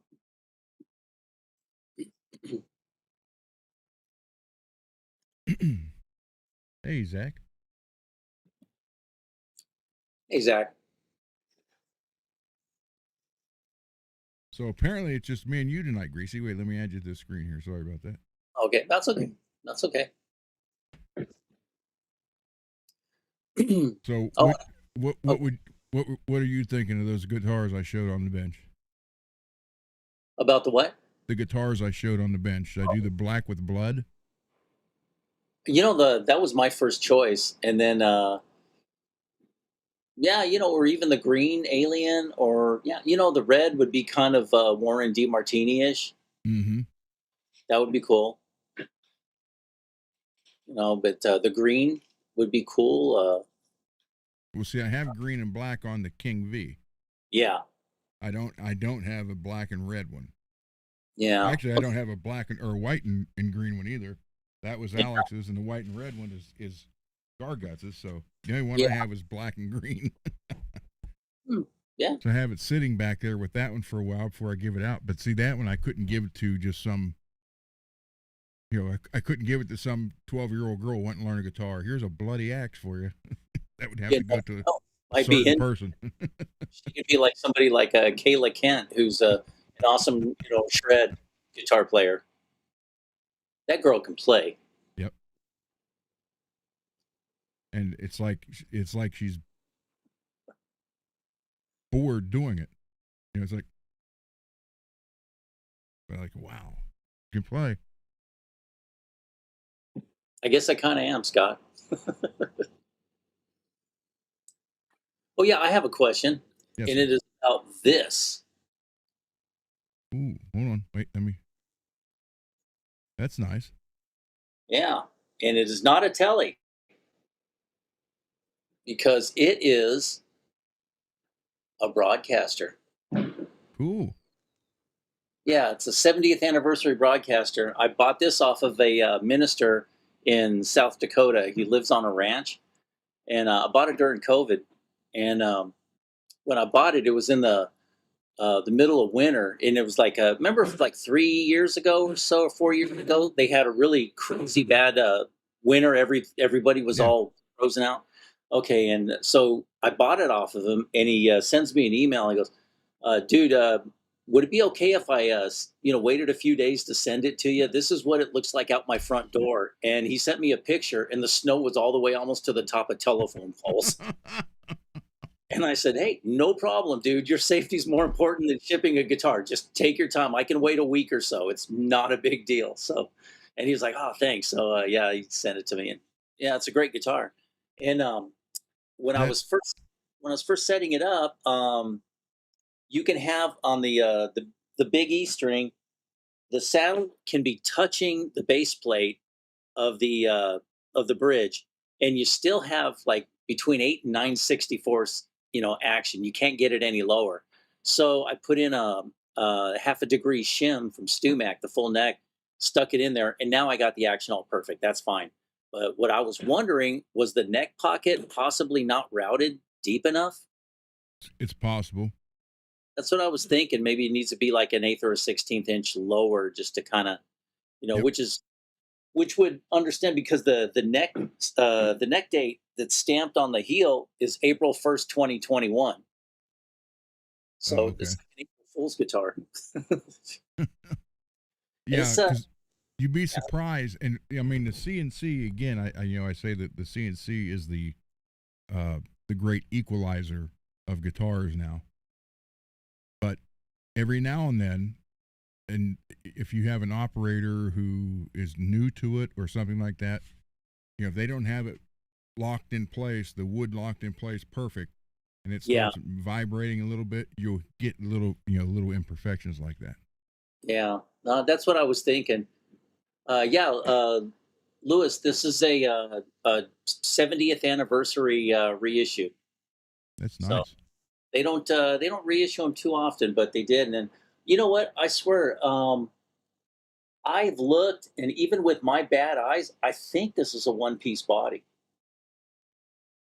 I cannot find a seam unless they book matched it that perfectly. But I mean, it looks Yeah, kind of one piece to me.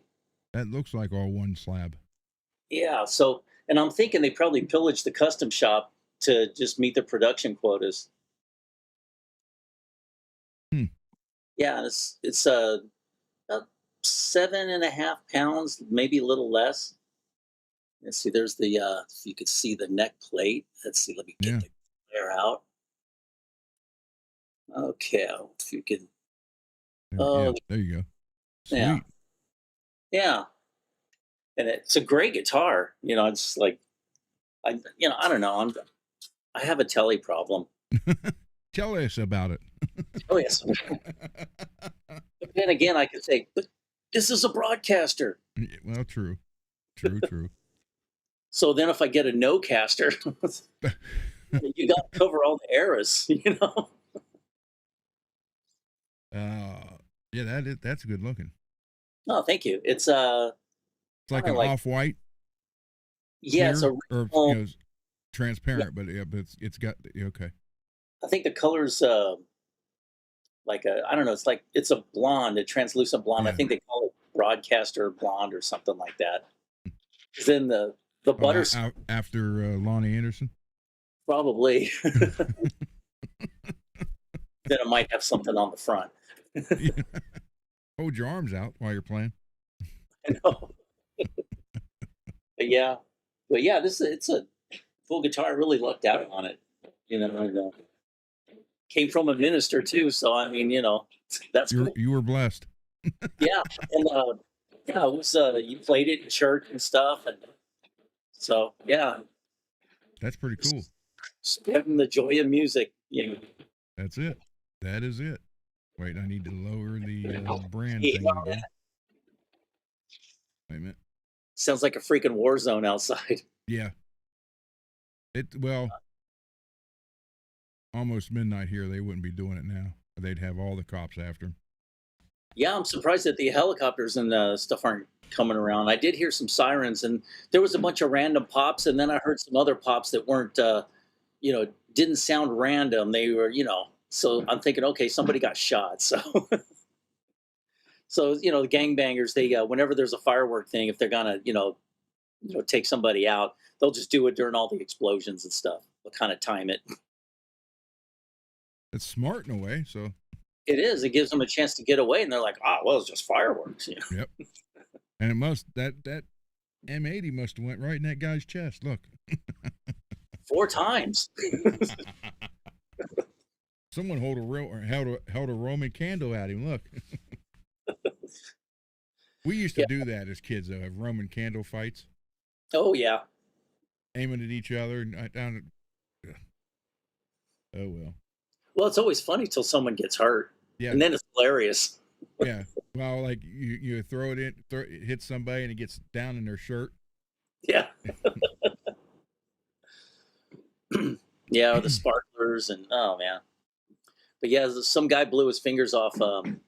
There's a few gang people that lived on the street, and they were blowing up a bunch of fireworks. All of a sudden, you hear boom, and then you hear somebody screaming like a little girl. They had to take him to the hospital. I think he lost a few fingers. Dumbass. He deserves that. I mean, he's a gang member, so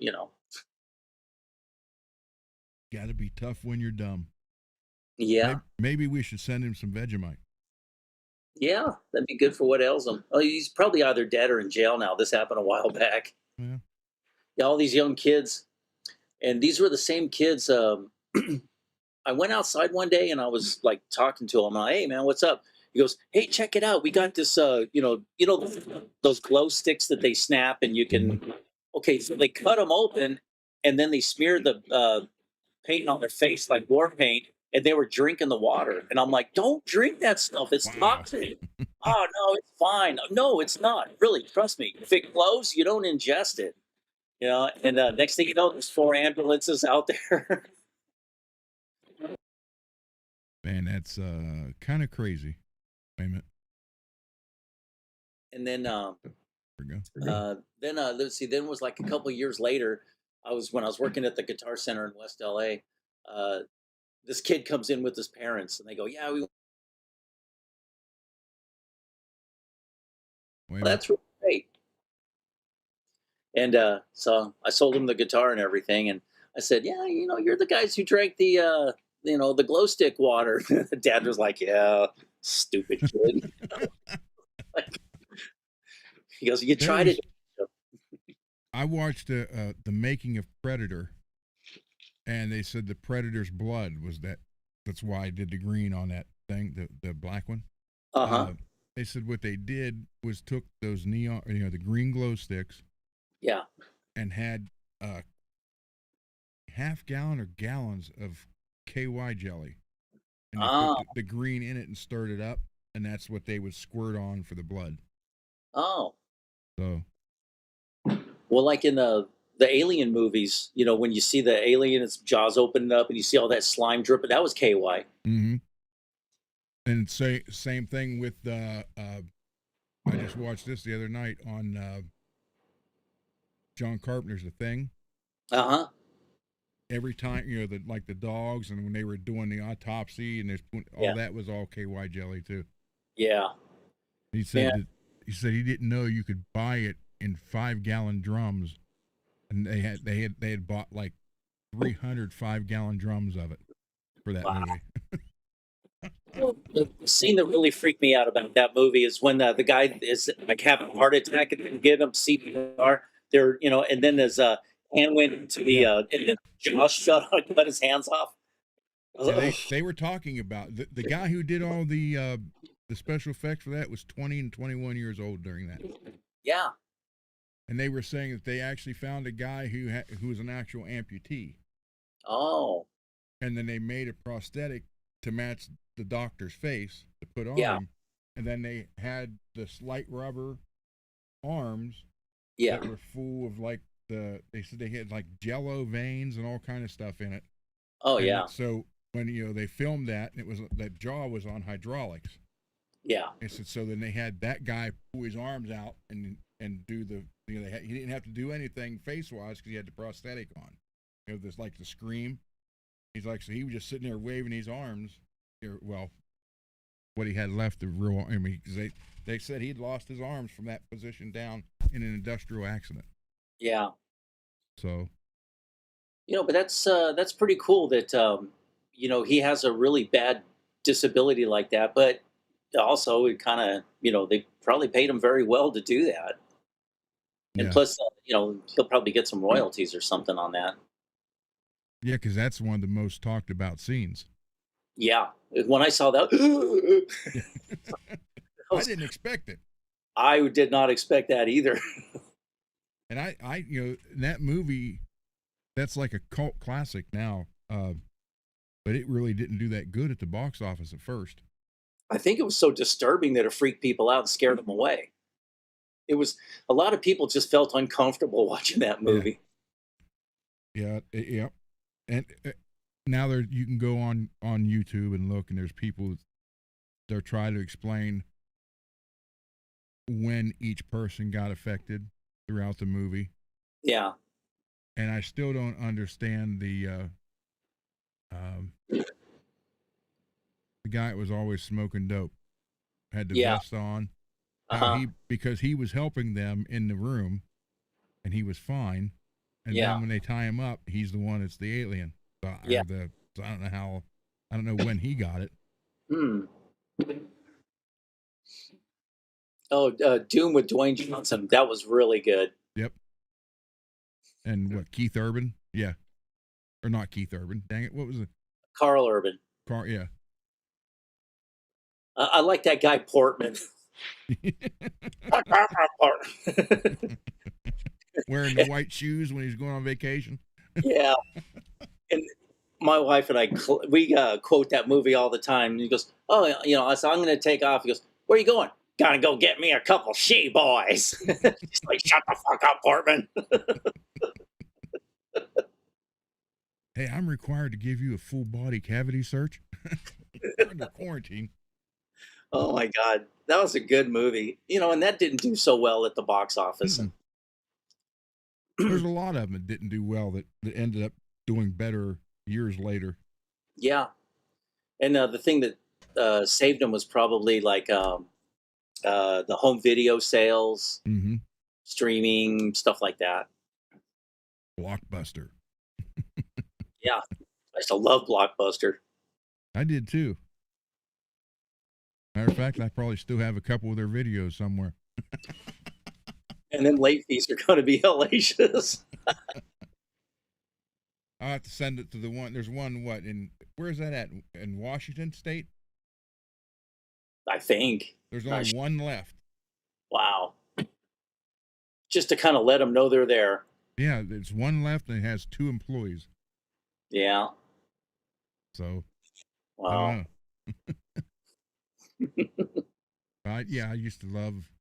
I remember when DVDs first came out, it was like to buy the DVD player was like $400 some. Yeah. Then 2 years later, you can get it for $59. Yep. A better one. Yeah, I mean those. Oh, it was great. Have you ever seen the director's cut of Aliens? Yes. Isn't that great? I mean, like when James Cameron said he wanted the movie to be like 40 miles of bad road. Man, that director's cut is 40 miles of bad road. I was like exhausted after watching. I was like, geez, put me in hypersleep. My daughter, for Christmas a couple years ago, one of my gifts from my daughter, she got me 2. She got me the special edition Blu-ray set with cast interviews of Back to the Future. Oh, nice. I think it's all 3 movies. Oh, okay. And then she got me one, same thing, in Blu-ray with cast interviews for all the Planet of the Apes original movies. Oh, nice. From 68 to 73 or whatever it was. Yeah. Man, it's a shame what happened to that spaceship. It ended up, well, they used it in the first, second, third movies, and then they used it in the Planet of the Apes TV series in a shot, in the pilot when they first landed. And then they got rid of it and sold it to a guy who owned a hotel in Idaho, I believe. And they stood it up on its tail and had the letters welded on of the hotel name. And they painted it black and white. And then during a bad windstorm, it fell over and got like destroyed. So they took it to the scrapyard and cut it up for scrap. crazy. I would love to have gotten that and just restored it. I don't know where I'd put it, but You'd have to have a skeleton in the girls' crew though in the capsule thing. oh yeah. Well, that thing didn't even have an interior. That was a Oh, separate that's right. set. Yeah. Yep. Yeah, that was. I don't know. It'd be cool to have a bunch of that old stuff. I Well, know. what was the well on Aliens, the second one, the vehicle they're driving in on the surface? Oh, yeah, that was actually that's a tow vehicle for large aircraft. I would love to have that. And then Yeah. in the 70s, there was a movie with one of those. I can't remember the name of the movie where it was like a dark silver gray, and it had the three wheels, like a triangle. Landstalker, Yes, Damnation Alley. that's it. When I was living in Burbank, was you cross Barham Road to go to the 101? There was this auto body shop, and that thing was there for years. Wow.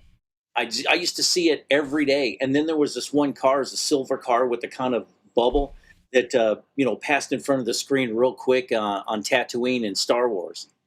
They had that car too, and I guess they sold them off, auctioned them off for big money or something, because all that Hollywood memorabilia stuff is like pretty hot ticket item. Yep. And then I used to go to the Profiles in History auction and talk to the dudes there and stuff. And I got to check out the laser rifle that William Shatner used in the second Star Trek pilot. Uh-oh. Remember that big old? Where no man has gone before. Yes. Had Yeah, I like saw looked that. like a radar dish on the end of it for a muzzle. Yep. Yep. And I was like, wow, it's it's kind of cheesier than you think, but it's cooler than you think. It's got that nice balance, and it's so retro, retro futuristic. I love it. Yeah, I love old stuff like that. But I gotta send you photos of the 3D printing stuff that I can make. Oh, okay. Let me see if I can show it. I might be able to show it to here. Maybe. There's this one really cool video series. It's called I forget the name, the Gemini 12 something, and it's called Restoring the Gemini 12, and that was the original name of the Jupiter 2 from Lost in Space. Hmm. And so this guy, he, and this is funny because I talked to this dude back in 1980 when I was first in California when I was in the Marine Corps, and I missed out on the bid to win that prop. I could have won the Jupiter too. And it's the one where, you show it crash landing on the planet and in the black and white part, with the John Williams score, and you see it going Mhm. through the Vasquez Canyon rocks and stuff. It's 4.5 feet wide. It's 4 feet wide, and it weighs like 22 pounds. And it used a Lydecker wiring rig to have it slide down, between the rocks and stuff. And it was really cool. And when I seen it, it was trashed. I mean, Irwin Allen used it for. He cut a bunch of square holes in it and stuff, and used it as a back prop for a scenic item for what is it? City Beneath the Sea. And then I this don't guy, remember that one.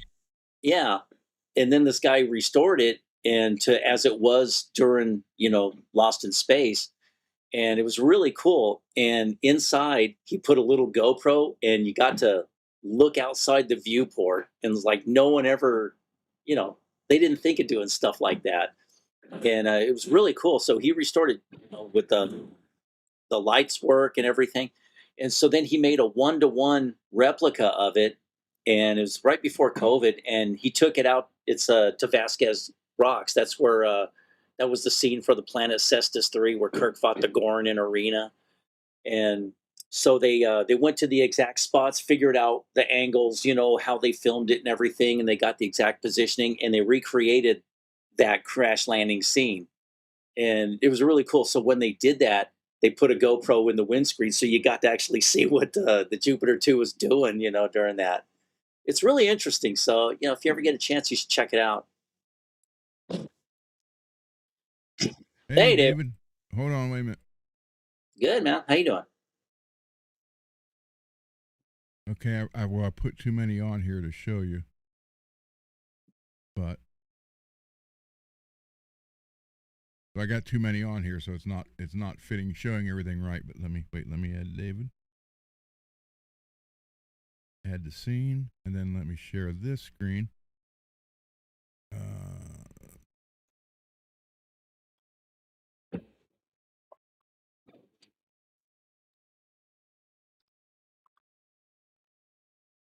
There you go, Greasy. I can 3D print the Enterprise. Oh, sweet. That's pretty cool. That is freaking cool. Wow. The motion picture, too. Mm-hmm. Nice. Right, let me see if I can. And it all just kind of snaps together. Yeah, but I got too many things. I actually did 2 different ones, so that's why there's double everything. But yeah. Wow. So you can print that out. That is so cool. Like, how big is it? I can make it as big as the machine will hold. Oh, wow. See if I can do that. Can you guys see it? Yeah, there you go. Oh, yeah. There's that. Then the nacelles are right there. Yeah. So yeah, there's all kind of. Let's see. Let me get to the phasers. Then I got to do this. Wait a minute.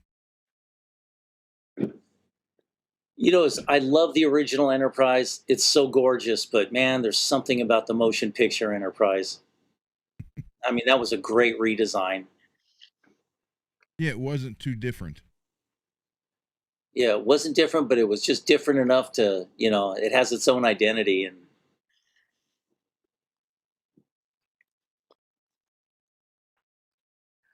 Delete all this. Well, they made it look bigger too. So then on Spaceballs, he says, "If I walk, the movie will be over."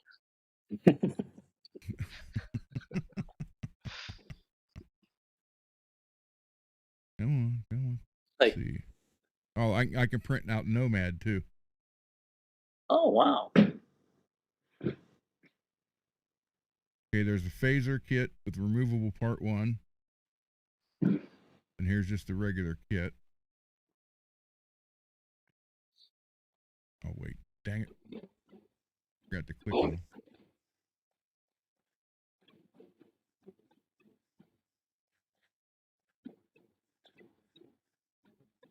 I will be glad when these fireworks are over with. Lord. Yeah, I don't like fireworks. I had a bad experience. There you go, Greasy. I was in the military, and it just freaks me out still now. There, can you see that? Yeah, that's cool. And I can print it. I can make the colors what they need to be. Oh, man. So this is just the whole one. Then there's another one where these two separate. Wow. That is cool. And the phaser was always cool. Yep. It's always, even the original one from the first pilot, it still looked cool. That. Oh, man. That's a shiz right there.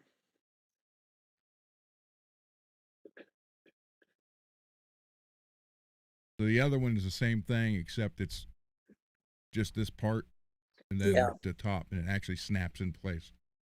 And it's removable. So that'd be the one to get. That's freaking cool.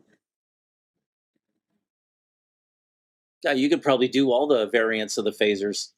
Yeah. Oh, I had a lot of stuff there. There we go. Yeah, there's. Yeah, that's neat. Then like the like what is it, Star Trek 2 and the motion picture, the kind of smooth looking phaser, and then the Star Trek 3, that phaser looked pretty cool. But the Star Trek 5, it was kind of like a Beretta 92F. Inspired by that. So that one looked pretty badass. And then there is let's see. Where's Nomad? Nomad right here. If there's one, it's the whole assembly.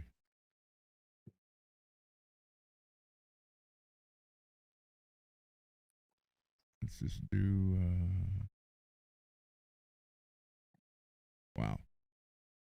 I do all that. It wouldn't be the whole. I mean, it's the whole assembly, but it's going to be all the parts. Mm.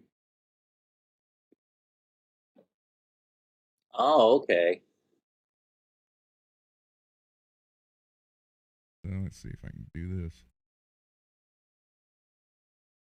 Oh, that's a trip because um, God, when was this? About 15, 16 years ago. My writing partner and I, we wanted to write a Star Trek parody cartoon for Adult Swim. So our first episode was with him, Nomad. Except, it was a real comedic, and he wasn't there. He became like everybody's friend. He started working fixing the Enterprise, and then Scotty got all lazy and fat and everything, and then he's like doing a Manny and Petty on Uhura and stuff. And oh, girl, I know what you're saying. It was pretty funny. And then of course then came the cease and desist, from Paramount because they were shutting everything down like that because of that fan film Axanar. Because Axanar was actually better than what Paramount was putting out in the first place. Because those J.J. Abrams Trek movies, the first one was the second one, oh my God, Into Darkness. Into Darkness was so terrible it made Star Trek 5 look like Star Trek 3, bro. So that'd be cool to make a Nomad. Do it all in silver and add the Yeah. colors because as long as you You got could do a whole Lego city. Yeah. So That'd be awesome. Neat. And then let's see, let me clear this. And how big is that? Just as big as you can make it, though? Yeah, well, I mean, I could do like that. I could do each piece individually and make it as big as the machine would do it, and just put it all together. That would be kind of cool to make it full size 1-to-1 scale. That's why I said I did all those parts, so it's showing everything together.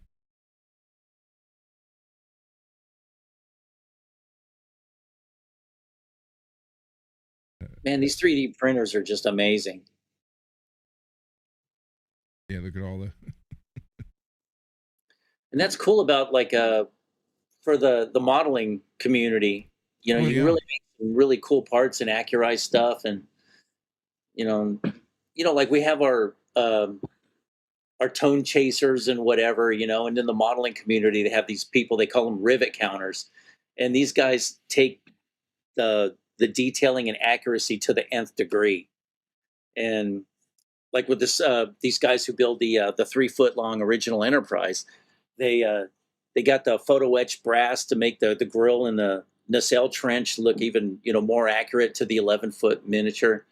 And it's amazing that it's nice to have people like that in that community because they can show you what you actually can do with all these models.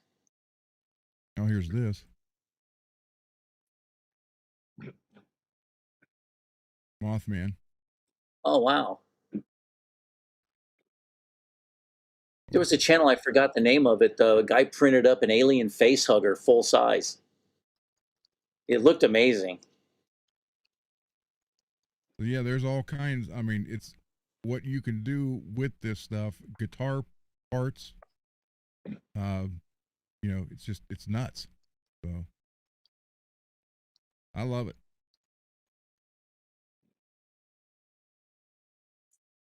Wowzers. All right. So David, how was your 4th of July? I was pretty good. I stayed inside most. Oh, wait, let me get the sign out of Greasy's face. Temperature over there where you're at? It's been a pretty hot day, honestly. Yeah, it's pretty good though. Oh, okay. Fireworks add to it. Yeah. I don't like fireworks. They add to the heat. Yeah. Our neighbor was. Yeah, one year I went to go get some fireworks at the corner store with my friends, and when it all went south, I looked at her and she looked at me, and I said, "Mabel, your friend exploded." I'm just kidding. Okay. I'm just kidding. No, I never buy fireworks, and I don't go. I usually don't go see them. You know, they've always got something set up that's pretty cool, but Dallas traffic kind of derails that, and it's like I don't think I want to deal with the traffic, so I just don't go. Yeah. I can understand that. Yeah, my cat's taking shelter, in the cabinet, and there's an outside that I've been feeding. He's like a black and white tuxedo cat. Every morning I see him, he comes inside, eats, and then he goes out and does his outdoor cat thing. And hadn't seen him all day, and I've been kind of worried about him. He's a cool dude. I'm the only one that he allows to get near. Hi, baby. She's sleeping. Trying to. I don't know, David. Did you see the bodies I was showing on here? No, Guitar bodies. right? No, no, Trying to pick no. the next the stuff from Scott. The next Oh, build. right, yeah. Yeah. Okay. Yeah, there are 3D printers that are, the actual printer base is 8 foot by 8 foot. Wow. And they do. The guys will make hoods, and all kind of like aerodynamic kits for their cars. Wow.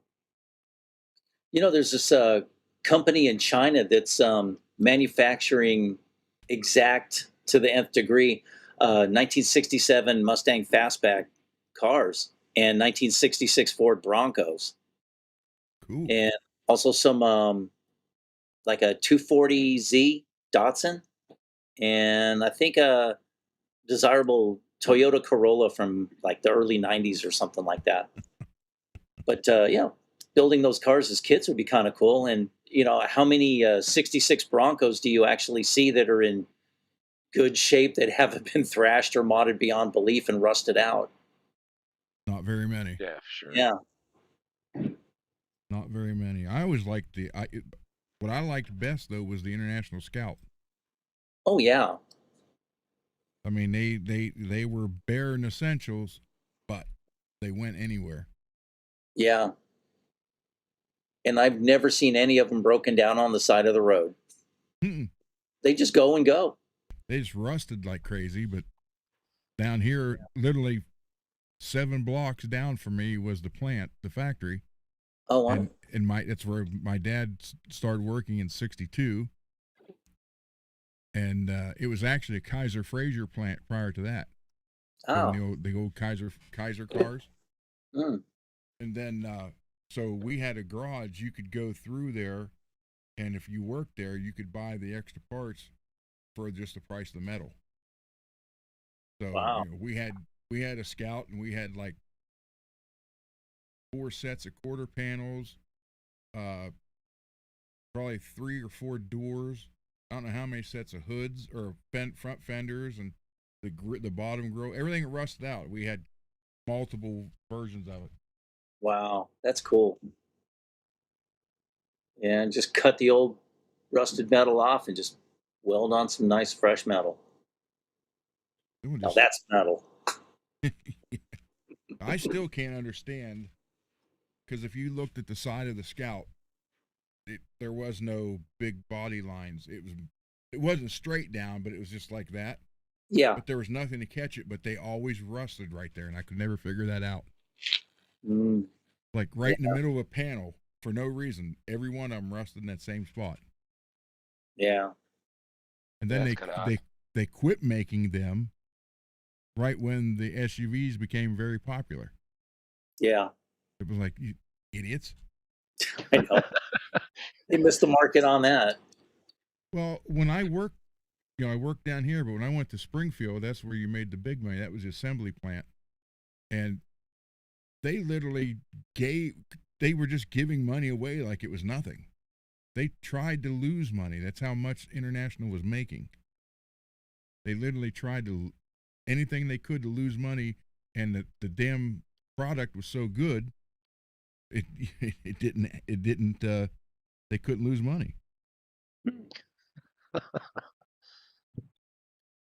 That's weird. Let's see. Yeah, the last one we had. See.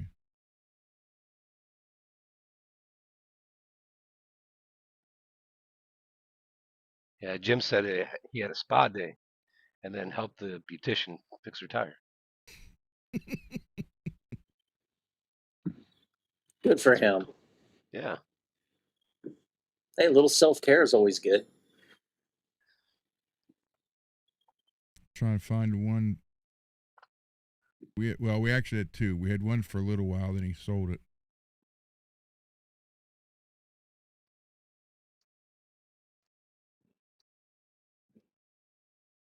See if I can find a color. It's like a dark green.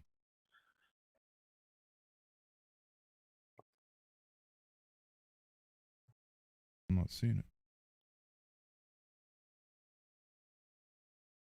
Plug in the tire. Oh, biggie. Very nice lady. Oh, we put the plug in the tire. Oh, that's pretty cool.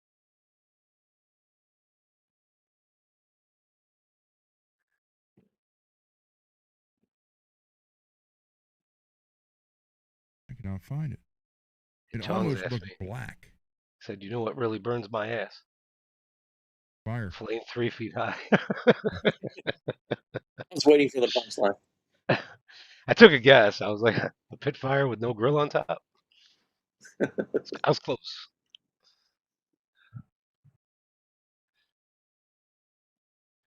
Oh, I can't find that one. Oh, yeah, that's true. And Jim's in Alabama, right? Yep. So he got the same weather I got. Yeah, it was a little hot today.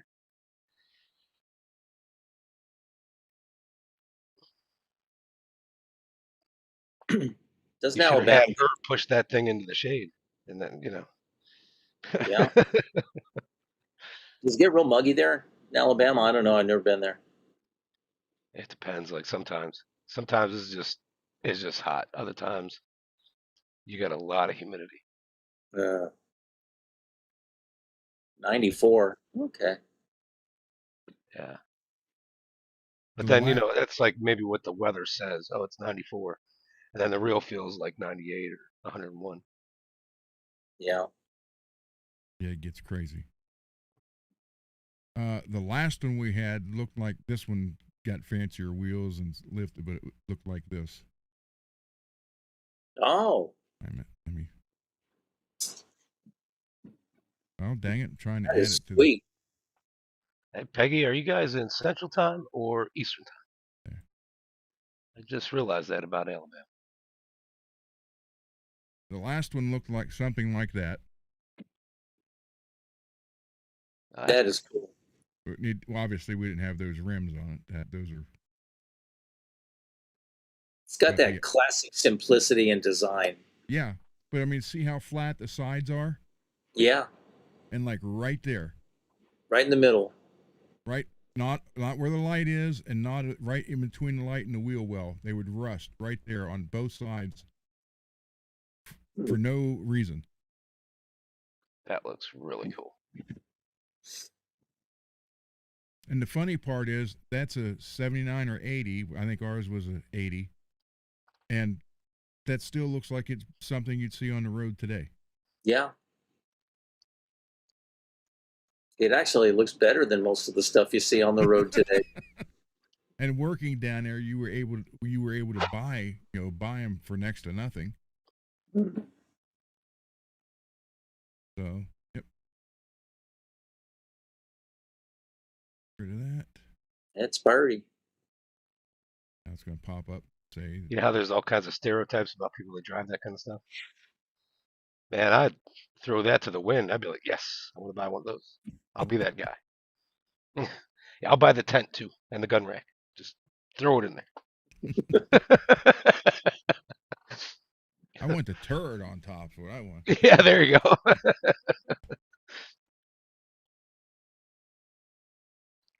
There's Cut this some commercial people on off you. while I rage drink my coffee. That'd be. Yeah. It's not apple juice. And if you I want don't to know. pull That would make a me look, drive it. they have these John? tattoos you put on they're fake, but they last like 2 weeks. You put them on, and then in a couple of days, the ink just busts out, and you can have full sleeves and just walk around. I'm all cool. And then 2 weeks, they're gone. What happened to tats? I had them removed, man. It just wasn't my thing. Yeah, Jim, the Gatling gun. I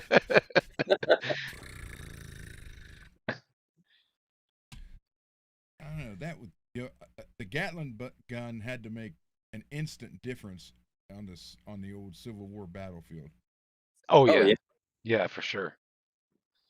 Like a 50 cal. Yeah, those guys. Except I think I'd rather take the Gatling gun. I don't know. I don't know what it's like to clean one of those or whatever, but Mm. 50 cal when that thing's not working right, man, it's really not working right. Did you see the new buffer system and the new muzzle for a guy's got a 8-round mag. He's holding it, a Barrett. It's like, and it's only moving just like this. That's it. Oh man, that's pretty cool. Wow. Yeah, those things got a kick. So Barrett designed this whole new. The military's supposed to look into it now too. So. Oh.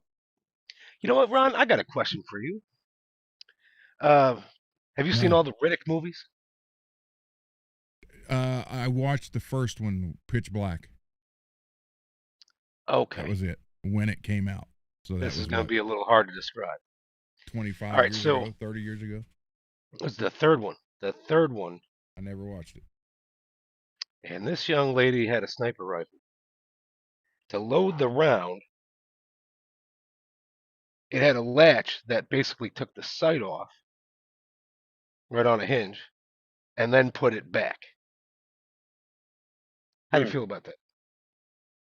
Moving the sight to load it.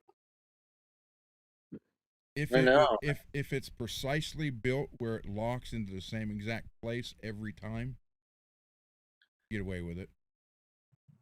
Right. But it would have to lock exactly the same place every time. Yep. I couldn't believe I saw that. At first glance, it was cool, and then I was like, man, they're moving the sight to load the round. I had an SKS that I bought one time, and I put a scope mount on it, and it sucked. You could not keep it to stay still no matter what. So then I went to called Bill Goodman's Gun and Knife Show. Came around every month. They travel Eastern United States, and you could go there and buy a Browning 30 caliber water cooled, just not all together. You'd have to go at this end of the building and buy this part, and that's how they get away with it. You could buy everything in different vendors, then put it together. And there was a guy who made the back cover plate for the SKS bolt, the cover of the bolt, the spring, and he machined scope mounts on it, actually into it. So there was no bolting them in and tightening and Loctiting and everything. This was already there. And I bought that. He sold for like $8 because he had a bunch of them. And I put it on, and it was like, that's it, perfect. But I always liked the SKS better than the AK. Oh wow! Yeah. The AK is, granted, it'll shoot through sand or was dumped in sand, but the SKS was always more accurate. To me, the AK was more of a spray and pray. But if you wanted some accuracy, you'd go with the SKS. And I ended up with a bipod. I bought it. It was a Norco SKS, brand new. It was right before the assault ban kicked in the mid 80s or the mid 90s. Hey, Zach. And Clinton's assault ban was right before that. So I got a brand new Norco SKS for $120. Then I went to the other end of the building. Well, actually, there was two buildings. I went to the other end, and I found a 30-round detachable mag for it, which they weren't supposed to be there, but they were. So I bought that. Then I went to the other building, bought a nice set of the actual Chinese bipods for it. This thing was decked out, and I had like $200 in it.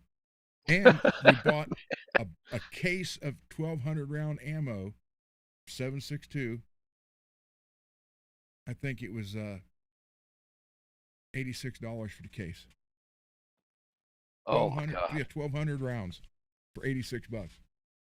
Wow. Well, Ron, since you're a firearm instructor and everything, have you ever come across like a person who was like really anti-gun, but through your instruction and everything, they decided that guns are actually pretty cool and they became an enthusiast and a two-way defender? Yep. How many Yes, I times have. has that ever happened? I'm going to say maybe 3 or 4. Oh, that's cool. And it's usually a married couple. One's Mhm. for it and one's against it. Yeah. And that's how it works. But I learned real quick after one time it happened is when I would get a married couple in for a class, I would separate them. Separate them. Had to, because she wanted to listen to him, and then he's not, he don't know what. I end up saying, look, are you certified for this and this and this and this? No. I am, and you're paying me to do this, so let me do it. You go over there and you go over there. So yeah, it's amazing to see what a little bit of a lot of explanation and taking the time to show them the proper way Yeah. goes a long way. Right. And because they may have went to, and unfortunately it's usually the women. Right. They would go to the range and their husband or boyfriend or whatever hand them a gun and say, here, shoot. No instruction, and it was a gun way too powerful, and they were just scared to death. So you have to go from there and literally just wipe all that away and start from the ground up and go all the way up that way. And then I think ended a up 22 hiring, rifle is probably the best to start with. I'm going to say that's my recommendation. well, 22 rifle. we're doing for the handgun, we're doing pistols though. So Oh, right. Yeah. Gotcha. I had a guy come in with a 22 Derringer, two 22 bullets in it. Yeah. I'm like, what are you going to do with that besides really piss somebody off? Maybe, Yeah, you shoot a couple rounds and then you throw it at them and run. You get them in the eye and distract them so you can get to your car and get out. Well, I ended up hiring, actually, my friend's wife. He worked at the coal mine, and him and I shot all the time. And his wife loved to shoot. So they had a thing like if he went and bought a gun, I was going to say guitar. If he went and bought a gun, then she had to go get a gun. That sounds good. Yeah. So I talked him and I said, you know what? Let me take her down and we'll get her certified. So this is how good of friends we were. I had to go down for 3 days. Her and I stayed at a hotel while she got her certification class. And my wife's fine with it. Her husband was fine with it. Nothing, it's just she got the class. But when I brought her in, and the reason I did it, to help with the older women. Right. Because, there I was intimidating to them. And I thought if I could bring a woman in, and she was perfect for that because she would get along with them like they were mother and daughter or whatever. And then so we would split the class up when it came time to shoot. She would take the women that were scared, more or less, and deal with them. And I would take the women that weren't, and then usually the guys too. And we'd take turns because it was an indoor range. We were doing it with the retractable targets. Yeah. She'd go out with her group, do all the shooting they needed to do, and I'd go out with my group. Then after they were done with, she was done with them and they were used to it, then I took everybody out. And that's when we started doing more stuff than was needed. So, because I was not going to just do the NRA pistol class, which was basically, this is a revolver, this is semi-automatic. Here's how you take it apart, clean it, sign this paper. You're good for concealed carry. Or they teach you how to perfectly aim.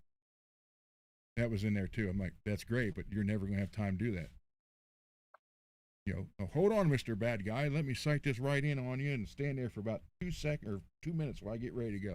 I said, that has nothing to do with concealed carry. It's asinine that it's in there, but I understand because the states wanted to get the approval real quick. Yeah. And that's how Ohio was. Ohio was, let's just get it, and then we'll fix it once we get it. But we got to get it while we can. That's how it happened. So that's why I Yeah, said I I would got say with. that anybody watching has any interest or thoughts in this, I I would suggest to get a one of those. It's like a laser for the barrel, right? So every Oh time you shoot, the laser goes off, well, and you can just see it in the room or whatever, right? there's there's a better one now that's absolutely fantastic. It's a company called Mantis X. Mm. This X. I gotta write that Yeah, down. Mantis X. They actually have now one. I think it looks like a Glock, and it racks and everything, and it's ready to go. I used Oh, their right on. product before. They got ones for ARs. It's a battery. It's like a battery clip that goes into your. It's a battery shaped like a mag for an AR. Goes in, and then there's a bolt. You take your bolt out and put this in, and now every time you pull the trigger, it will do that, so you don't have to sit there and charge it every Right, right. time. Yeah, that's It's a better. yeah, Right. and they got infrared, red, or green. Oh. So and it's all indoor reactive targets. And they have one thing. They got something called the Mantis X10, and it's wild because you get it, and no matter what you get, there's a website where they have all these training exercises on. But you two could get one also, and just like we are right here, right now, you guys can get your guns, put that on, and we can have shooting competition online, real Oh wow. time. Oh, nice. And their targets they go through, and if you're going off, when you're done with the target, you'll click on each one, and it'll tell you exactly how to correct it. You're doing this, you're too much trigger, you're pulling, your fingers not all kind of Right. stuff. And then you can shoot competitions with friends worldwide as long as there's internet. Right. Right. It's just That's real awesome. time. It's all And from that's a man. lot better than wasting a bunch of ammo and having to go Yes. through all Yeah. that. Yep. You know, yeah, it's important to zero sights, and you can actually do that with those Yep. as well.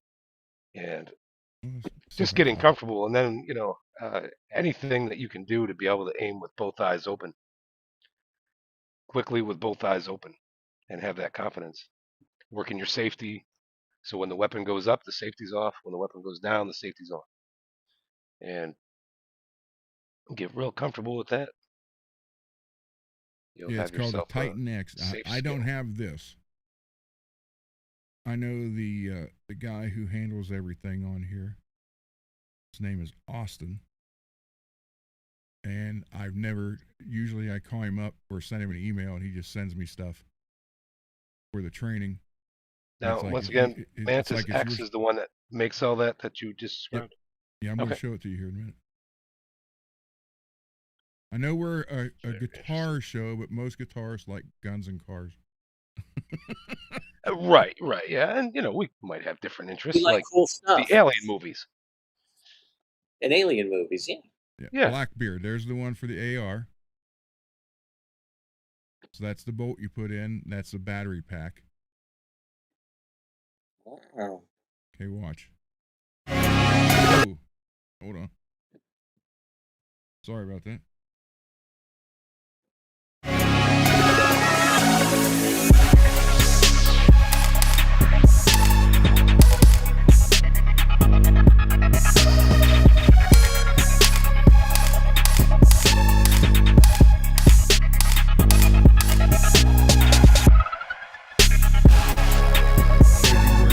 All your where you drop, where you pull, everything.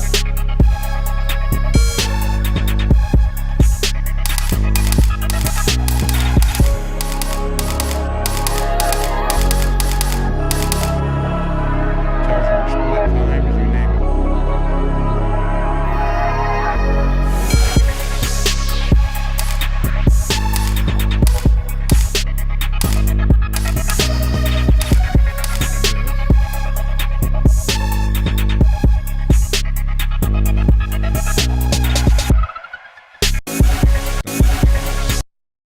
Now, here's one that I haven't tried yet. Actually, I need to email him to get this right here. Oh, this is the Mantis X right here. Well, there's a Laser Academy. And that unit right there goes on the bottom of the gun.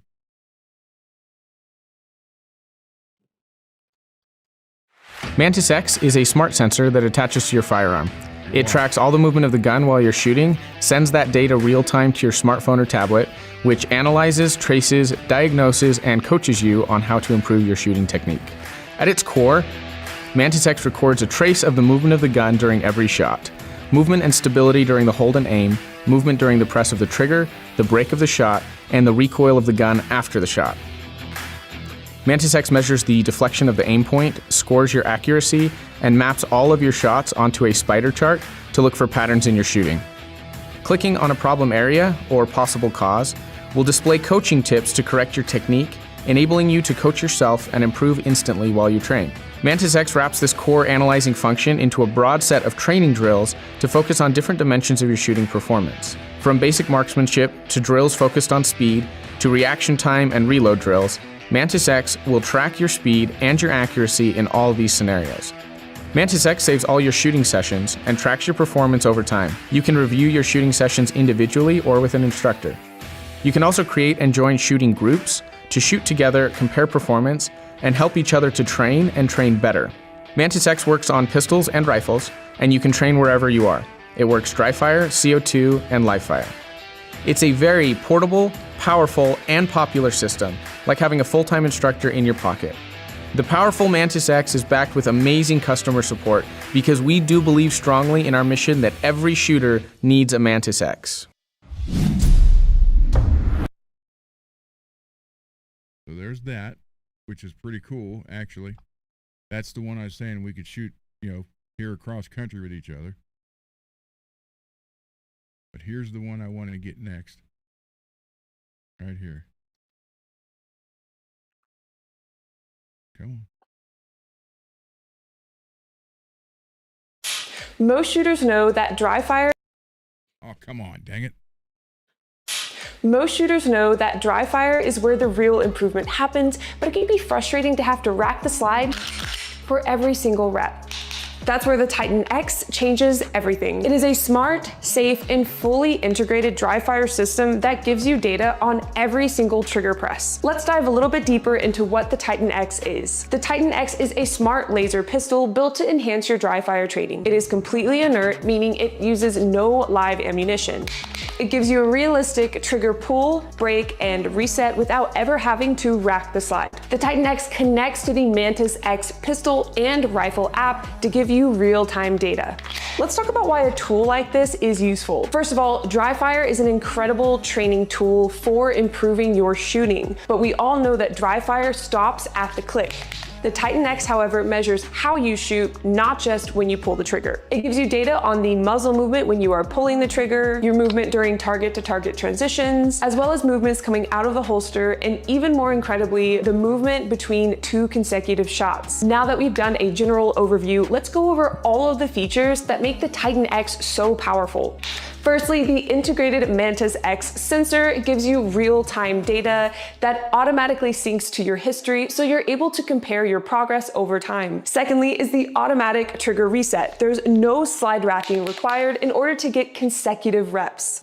Thirdly, you can perform realistic mag changes due to the weighted mags and the auto detection that comes with your kit. Next, the adjustable laser allows you to adjust for things like windage and elevation for accuracy. The Titan X comes optic ready for RMR, RMS, and Shield RMSC footprints. And fear not, no extra batteries are needed due to the USB-C charging port. Lastly, the Titan X has Laser Academy compatibility. This means you can pair this with the Mantis Laser Academy and get things like target feedback as well as scenario training. Lastly, let's talk about what training looks like in the Mantis ecosystem. When you connect the Titan X to the Mantis X app, you unlock over 40 drills and 10 structured courses. Everything from holster draws and reloads to dynamic movement. You also get access to the multi-shot holster analysis only available with the Titan X. It's the same ecosystem trusted by competitive shooters and new gun owners alike. And the best part of all, All of your data syncs to your history so that you can track everything you do over time in order to actually measure progress. It's safe, convenient, and packed with data-driven feedback. It bridges the gap between dry fire and live fire performance. To learn more or to grab your own for dry fire training, check out mantisx.com. Thanks for watching. They got great products, I'm telling you. Yeah, it's Yeah, like, remember, I'll be checking into that. remember that couple I told you about when I was at the firing line and the guy was trying to shoot all gangsta? You know, I had told his girlfriend to hold the gun. And when, you know, he was, the way he would jerk his arm back and then pull the trigger and, you know, ricochet off the ceiling. And these two off-duty cops just, you know, they were next to us. So they just went over there, put their hands on this guy's shoulder, flashed their badge. You're done. Let's go. And made him pack all this stuff up. Him and his girlfriend took him there and they had to do the walk of shame out the door. It's like, told her, sign up for a class here so you know what you're doing. I mean, they totally, oh man, they read this guy the riot act. Because yeah, them ricocheting bullets could go anywhere. Well, I mean, there are. I had a bunch of people get mad at me because when Ohio went with the now concealed carry, we've always had open carry. Right. But what it was if you were walking down the street with a gun on your side, the cops would pull over. They would say, "We know it's the law. You can conceal carry. Here's how they would do that." They would say, "But it's scaring people, starting to incite, you know, fear, and so please take it off." That's what would happen. Yeah. So then, with the concealed carry, you had to have training to get the permit. Now Ohio went where you don't have to have the training. Anybody can conceal carry in Ohio. Oh, wow. And I had an issue with that because there are some people that shouldn't carry a gun. I agree. So I had some friends who were like, "Yeah, there it is. You know, constitutional carry now. You don't need training." I said, "Yeah." I said, and a couple of them I went to school with, I said, "Imagine so-and-so with a gun." "Oh, yeah." I said, "Well, they can do it now." Yeah. So, I mean, I understand why people want it, but I still think there should be training involved. Yeah, I Not agree. because, I also not think that because your I'm a open trainer, carry is but going to invite more attention than you think that mhm. you should probably have. You know, I was walking my dog one time, just down the other side He's of the got his neighborhood. cloaking device on. Yeah. and this guy was getting out his front door with a pit bull, and he accidentally let go of the pit bull. And it's pretty big. And this thing's just barreling towards us. It's making this noise like I think I think this dog's gonna try to kill me or my dog. Just running towards us. And I reached to my side and I didn't have my knife. And as it turned out, the dog just wanted to play with my dog. Oh. But this was a big pit bull just running towards us. And my gut reaction was, where's my knife? You know, afterwards I thought about it and I thought, you know, if this dog had some training and I had a knife, he'd have probably went right for my arm. Yeah. Yeah. I'm probably really lucky I didn't have it. And I only say that in regard to if you're doing an open carry thing and you're like, oh, it's the law, I can do it. Yeah, you might think twice. Well, Jed, my buddy Jed, the one that's 6'10", 400 pounds, him and his fiance were at Walmart, and I guess some girl come by on a cart and pretty much like cut them off and maybe even hit their cart, which is no big deal. But Jed's fiance said something like, "Damn, girl, you know, be a little bit more." And the girl turned around and started yelling and pulled a gun on him in Walmart. Oh my God. Then she put the gun away and started walking away. And Jed's like, I knew she was going to do it. So his girlfriend, or his fiance, Rachel, goes, "Yeah, you better walk away." And Jed's like, "Will you shut up?" She turned around, pulled the gun on him again. Oh my God. So the security got her. She ended up getting a year in jail for that.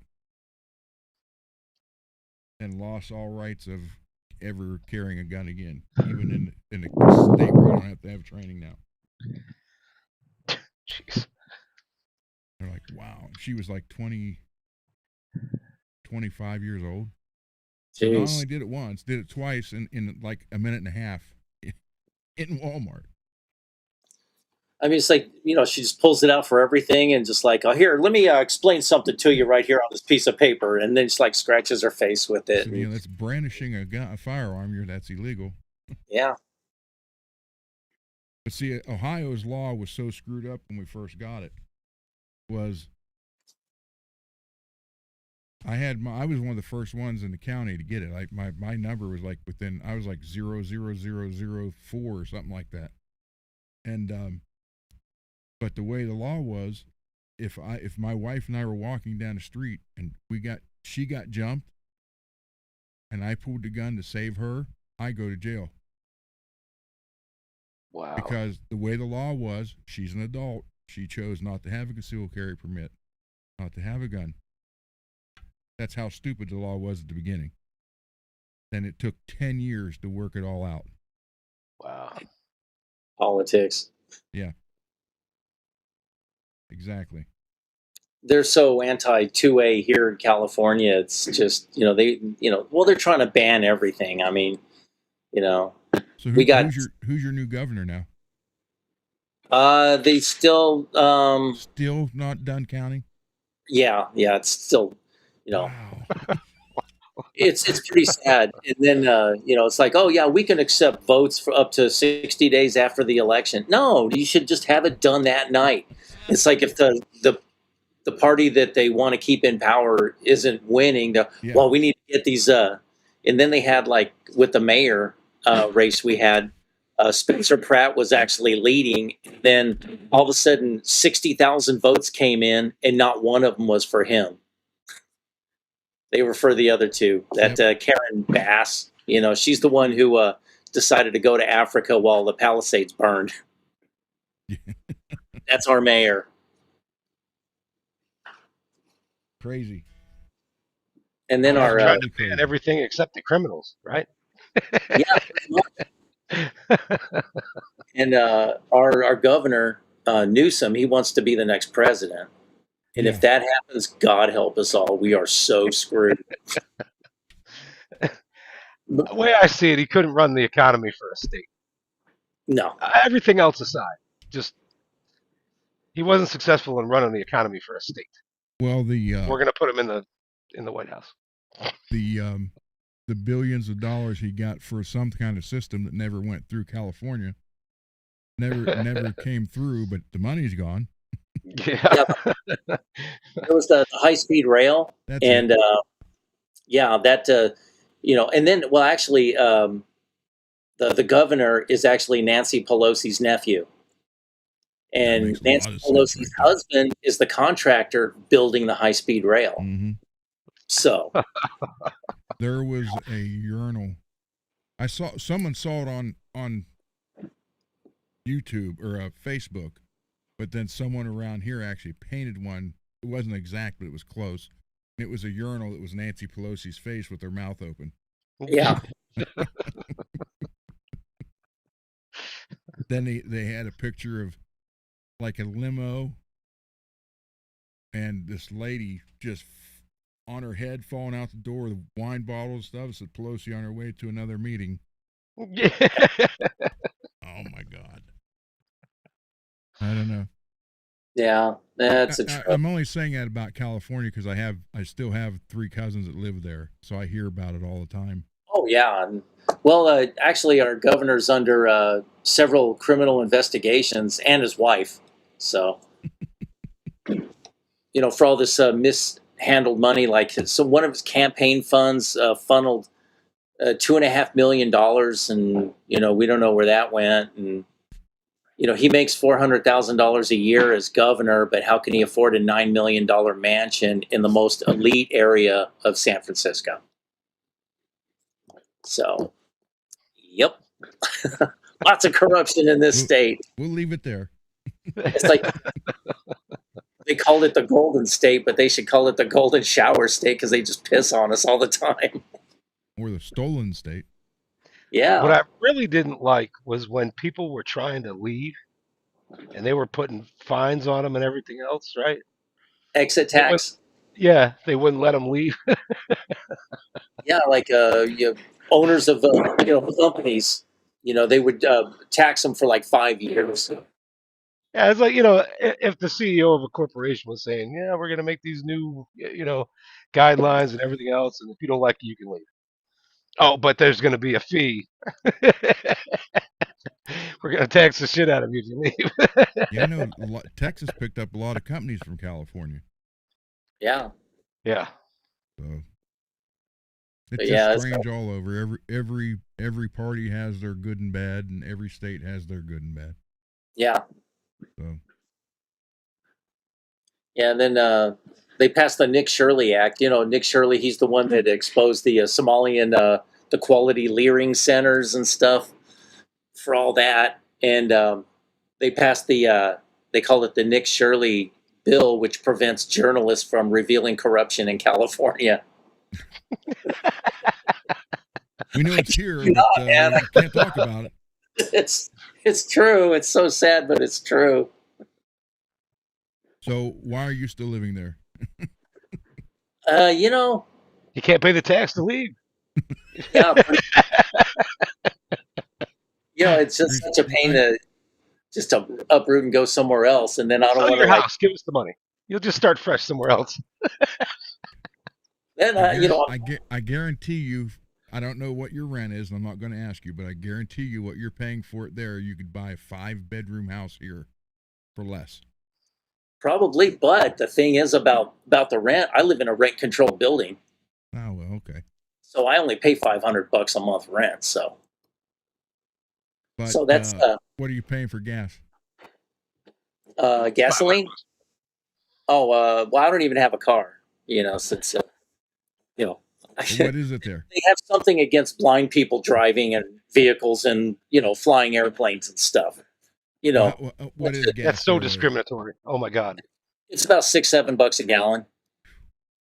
I just So filled up.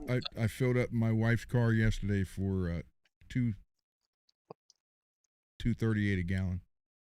Damn. In California, we would kill, but our governor Newsom, he's closing down the refineries, and they just shut one down, and we only have one left, and he wants to import oil from Venezuela, but they just had a rockin' earthquake, so and it's yeah, but climate change. Think of the children. Yeah, it's called 4 seasons a year. That's the climate change. These people go, We'll oh, just sell some more real estate to China, and yeah, Yeah, I have that'll a fund big the next problem with project. that. I do have a big problem that China should not own any of our farms over here. Period. agreed. I don't think anybody outside of the U.S. should own all this real estate. They shouldn't own any real estate, not even a They house. really shouldn't. And it's kind of there should be kind of some kind of guideline. If it's more than an acre and you left the U.S., you have to sell it or fail to in 5 years and the government takes it or something just Yeah. so people outside of the U.S. do not own all this property here. Yeah.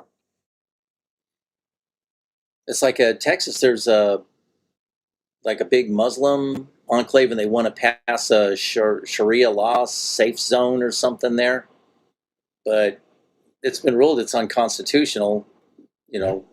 It doesn't agree with our laws. So, but they're still going to do it. And it's like, Well, like I said, it's just there's good and bad on both sides. So, yeah. Yeah, for sure. hi, Mitch. Hey, Mitch. So yeah, there's 105. How long have we been on here? I didn't want to do no 5 hours tonight. Yeah. Do another half hour. Okay. Derek. Well, speaking of guitars, so I had this problem with his neck, right, where I couldn't get an R3 to work.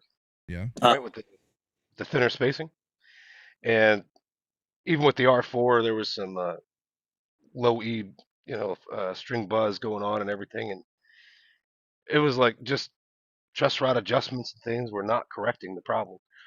So Robbie gave me some good advice, and he said, when you level the frets, have it convex a little bit, right? Mm-hmm. That way your relief in the neck is kind of sanded into the frets. So I did that. I'm almost done. I still gotta round off my fret ends a little bit, so I'm close, and we'll see how good it worked. But I just thought I'd mention that. I took his advice. Oh, okay. He used to do that for Eddie. I've been. Oh, he did. Yeah, he worked for Kramer. Oh, wow. He had mentioned working for ESP, I think. Now, he worked for Kramer in 82 to 84. Okay. And he would do, apparently Eddie came to him to do stuff for the necks because no one else would do it. Oh, interesting. So, Okay. Derek, you want to come on the last half hour? I sent you a thing. He had mentioned that he didn't really like being online. Oh, okay. I said it was great hanging out with him. I hope that he does it again. Yeah. Kind of getting over your fears. If nothing else, in this group, I mean, I think we all respect each other, everybody's opinion. I wouldn't want anybody to be offended by an opinion that I had. Yeah. Just know that I would respect your opinion. Yeah. There you go. So Respect I think it's a great goes a safe long place way. if you're wanting to get over that fear of being on video. Yeah, I didn't know this, Greasy. David coming on here was the first time he did anything live too. Oh, yes, wow. yes, it was. Yep. So. Second time I was in a live chat because I was watching.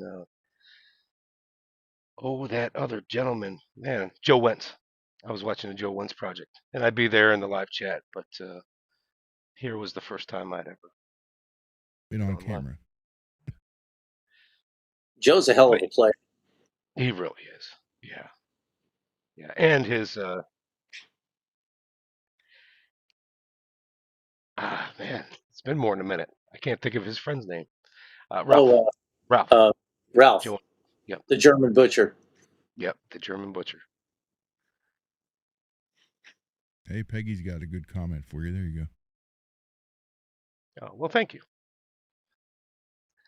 Yeah, you know what I decided? This is the same world that accepted the Volkswagen Beetle in the 70s. All right, and then they continued on and they like the Addams Family and the Munsters. Now you're gonna tell me you give a shit what you look like on camera? There ain't a point. I mean, I think the world can accept it.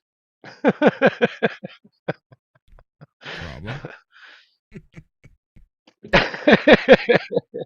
And I like that stuff too. Don't get me wrong. It's just think of how big of a hit the Addams Family was. Like, oh my god, and it was only on for 2 years.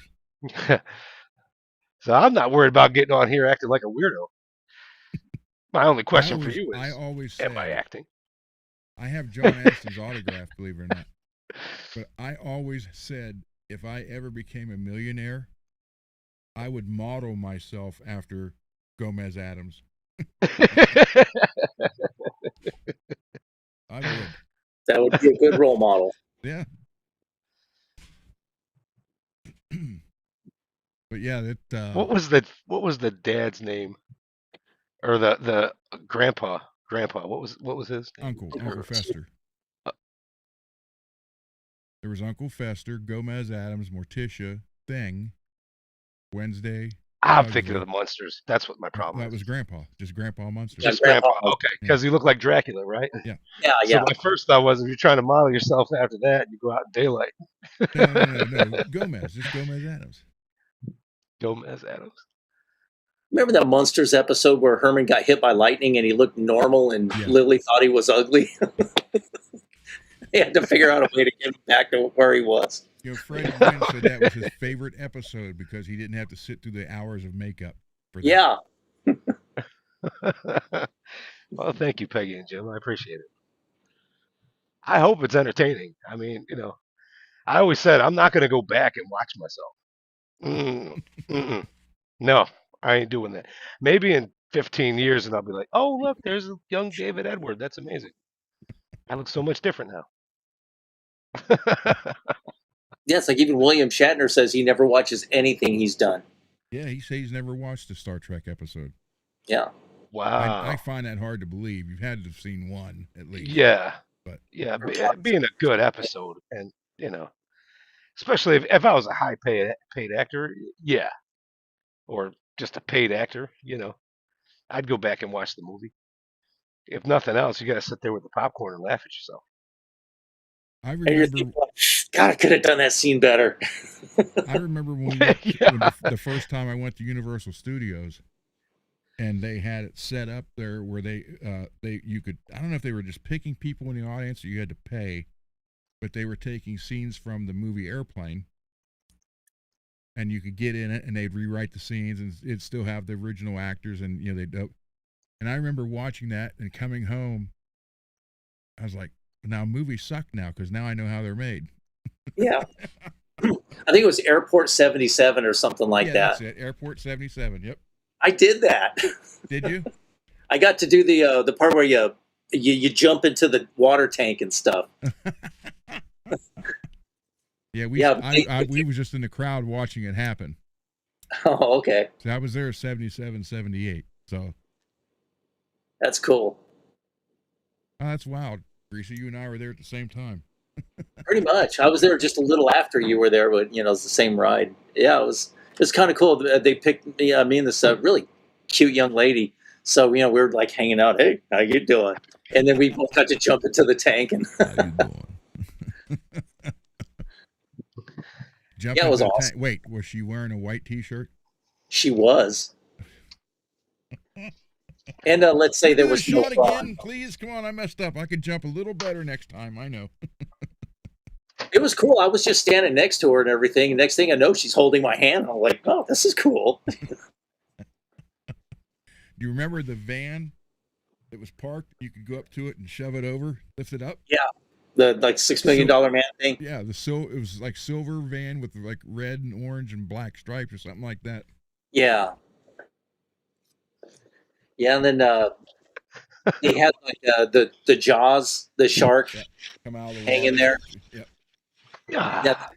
I was actually there was the one hanging there, but they also had the ride. The tram went down in the water, and he'd come right. out. Yeah. And the orca there in that ride, that was the orca that was used in the movie. Oh, really? Yeah. Cool. It fell into disrepair, and it finally just was scrapped. I mean, the minnow still exists. It's been all refurbished, and it looks just like it did on Gilligan's Island.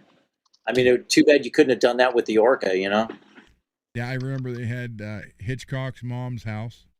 Yeah. And then I think on the other side of it was the Grizzly Adams cabin or something. Yeah. There was something, something like that. Like the Warner Brothers back lot. They had all these houses. It was the Partridge family's house. It was all these other locations and stuff. It doesn't exist anymore. They tore all that down. They just destroyed every bit of it. I think they're going to develop it for apartments or something like that. I don't know. But I also like Knott's Berry Farm. Oh, yeah. That was more fun than Disneyland. Yep. Not to mention the jam jelly was great. So yeah. I loved that. Oh, man. So much fun back then, though. Yeah. It's definitely more fun. It's not because we're older that it's less fun. It's just everything's just less fun. I took the good old days and changed them. Now they really are the good old days. You'll have that. You will have that. I already got that problem.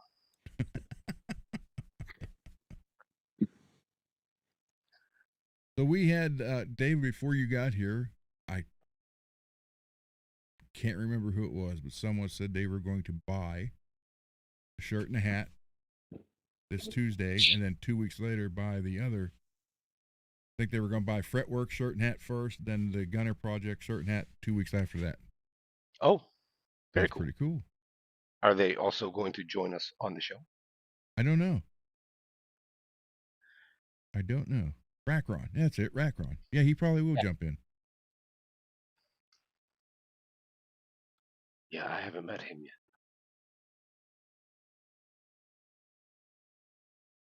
I had to do a double take, and it's a good thing that you said it. My brain was seeing raccoon, and then you said Rackron. Yes, that's what that says. You're right. Raccoon. Nope, it's rack. Like how Beckley always got you. Yeah. Yeah, that was doing the same thing. Peggy doesn't want to join. She's making excuses now. My internet's down. But you're still in chat, you know? Answer me that one, Batman. Oh, well. Hi, babe. I know. Couple more minutes. Yep. Want to say hi to everybody? Come here. Up here. Come here. How's she doing? Doing better now that the storm quit and the fireworks quit. Oh, that's good. What are you doing? Come here. Up here. Come here and say hello. Come here. Yeah, I don't have a problem with fireworks. Come on. Here. I thought my story would be funnier than it was. Come on. Up here. Hey, you bughead. You won't jump up. I'm sure somebody chuckled out there. That's all that matters. 85-pound female shepherd that's no, you can't get in there. She's they said her lineage was if she's AKC registered and everything, but they're like her lineage, she's bigger than most female shepherds. Oh, okay. Come here. Come here. Here. Come here. Here. Come here. Jump up. Here you go. There you There go. she is. Over there, go. All right. Put your ears up. Right. Are you gonna hug me? Okay. You got her arm on. You gonna hug me?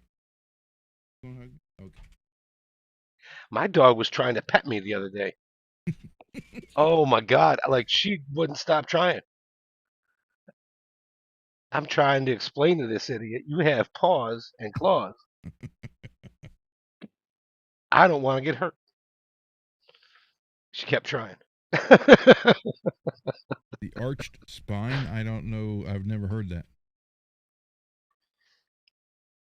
I like seeing the YouTube shorts with like babies and dogs and babies and cats and stuff. Like there was this one baby with a Siberian husky, and the husky was all getting wound up and doing the like that, and then the baby was doing that too, and then the dog would get all excited and start doing that, and it was just.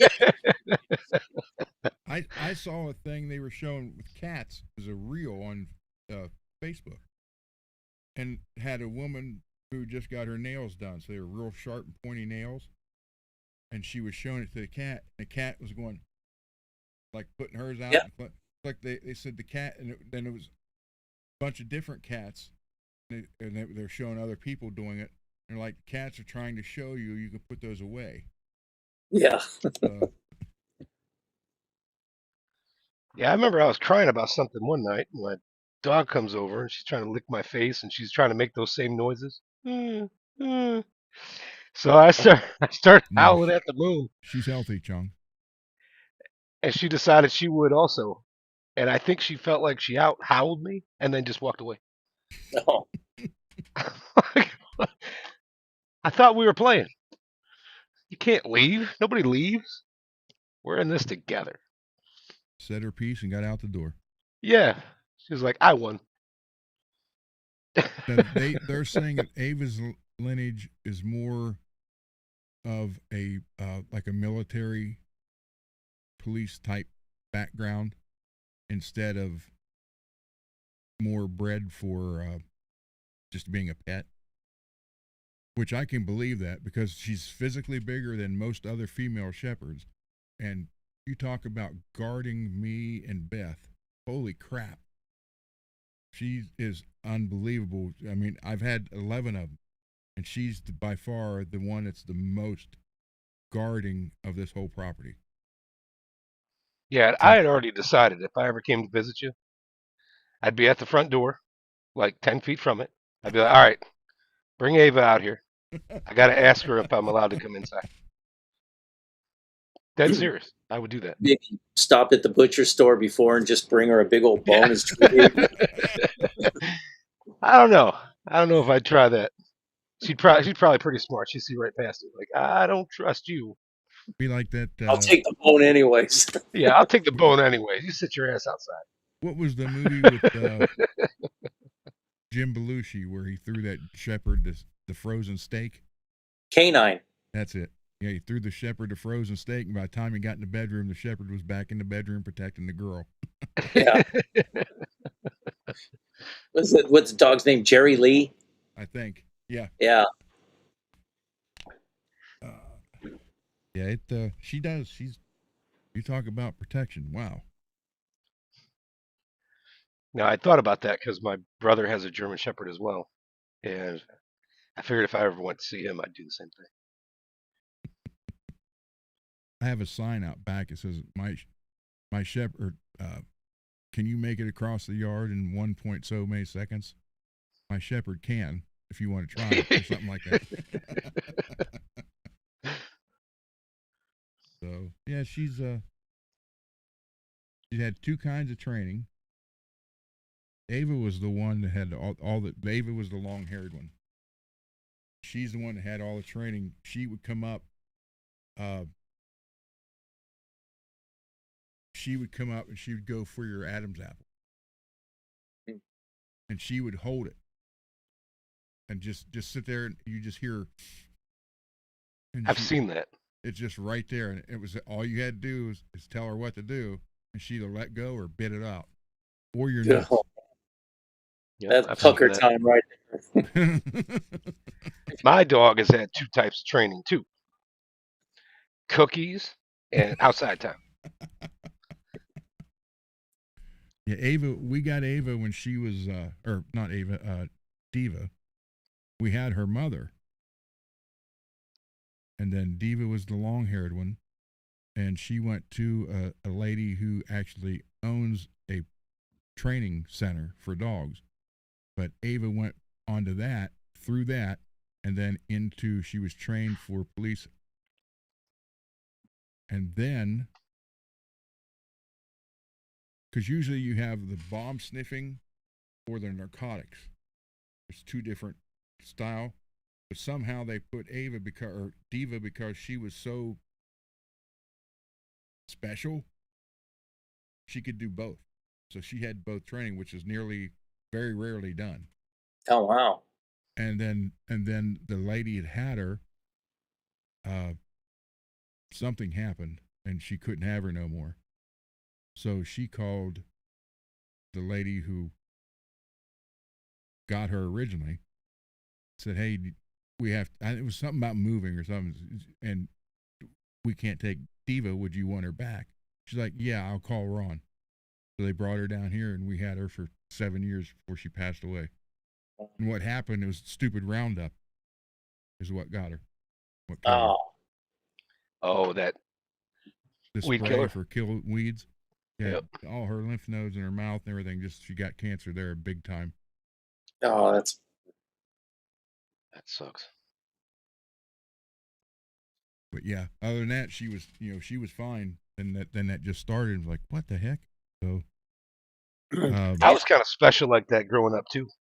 They'd have me down at the ice cream store sniffing all the different flavors, and they'd be like, "Here, try this one." Blindfolded, he could tell you, mint chocolate chip. That's it. That's it. I always got it right. I didn't get any extra, but I always got it right. I keep telling Ava, I said, I tell her, I said, you're after Diva, but you're not replacing her. You're just a new family member. But I have Diva's mother's ashes, Diva's ashes, and then my two cats' ashes, all on the other side over in the cabin area, on a shelf with their pictures and everything. So, and Diva she was what they call a red and black shepherd. Her colors were red and black, and she had very long hair. And she was really out of 11 dogs, she was the one that was by far perfect. Yeah. I mean, she was even a model. I don't have those photos anymore. They're on my Facebook page, but she was on the dog toy photos. Oh, wow. On some of those, and then there's like Christmas photos. She was a model and trained to kill you. There you go. Yeah, Phoebe's like my second cat. I had another cat named Lily, another gray tabby. I guess I have a type, and Lily was just the sweetest little thing. Yeah, she had cancer, and that killed me, just destroyed me. I love that cat. And people who don't have pets will say, "Oh, it's just an animal." Yeah, well, Oh, then those people usually get punched. like I suppose your mother was just a mother. Yeah. And like with Phoebe, we were her fourth home, and I had to overcome a lot of trauma with her. And she's very talkative now, and she's all meowing, and I'm like, "What's wrong? Are you suffering?" And she, oh my God, the baby's suffering. Or she starts meowing at me, and I'm like, "What's up, girl? Well, where's Timmy? Is there trouble down at the old well?" We do that bit, and she just plays along. It's funny as hell. My cat Comet was a trip. Then the last one I had, it's funny, when Diva died, here was Diva in one of her trainings. So I said she was long haired. This was during one of her training matches.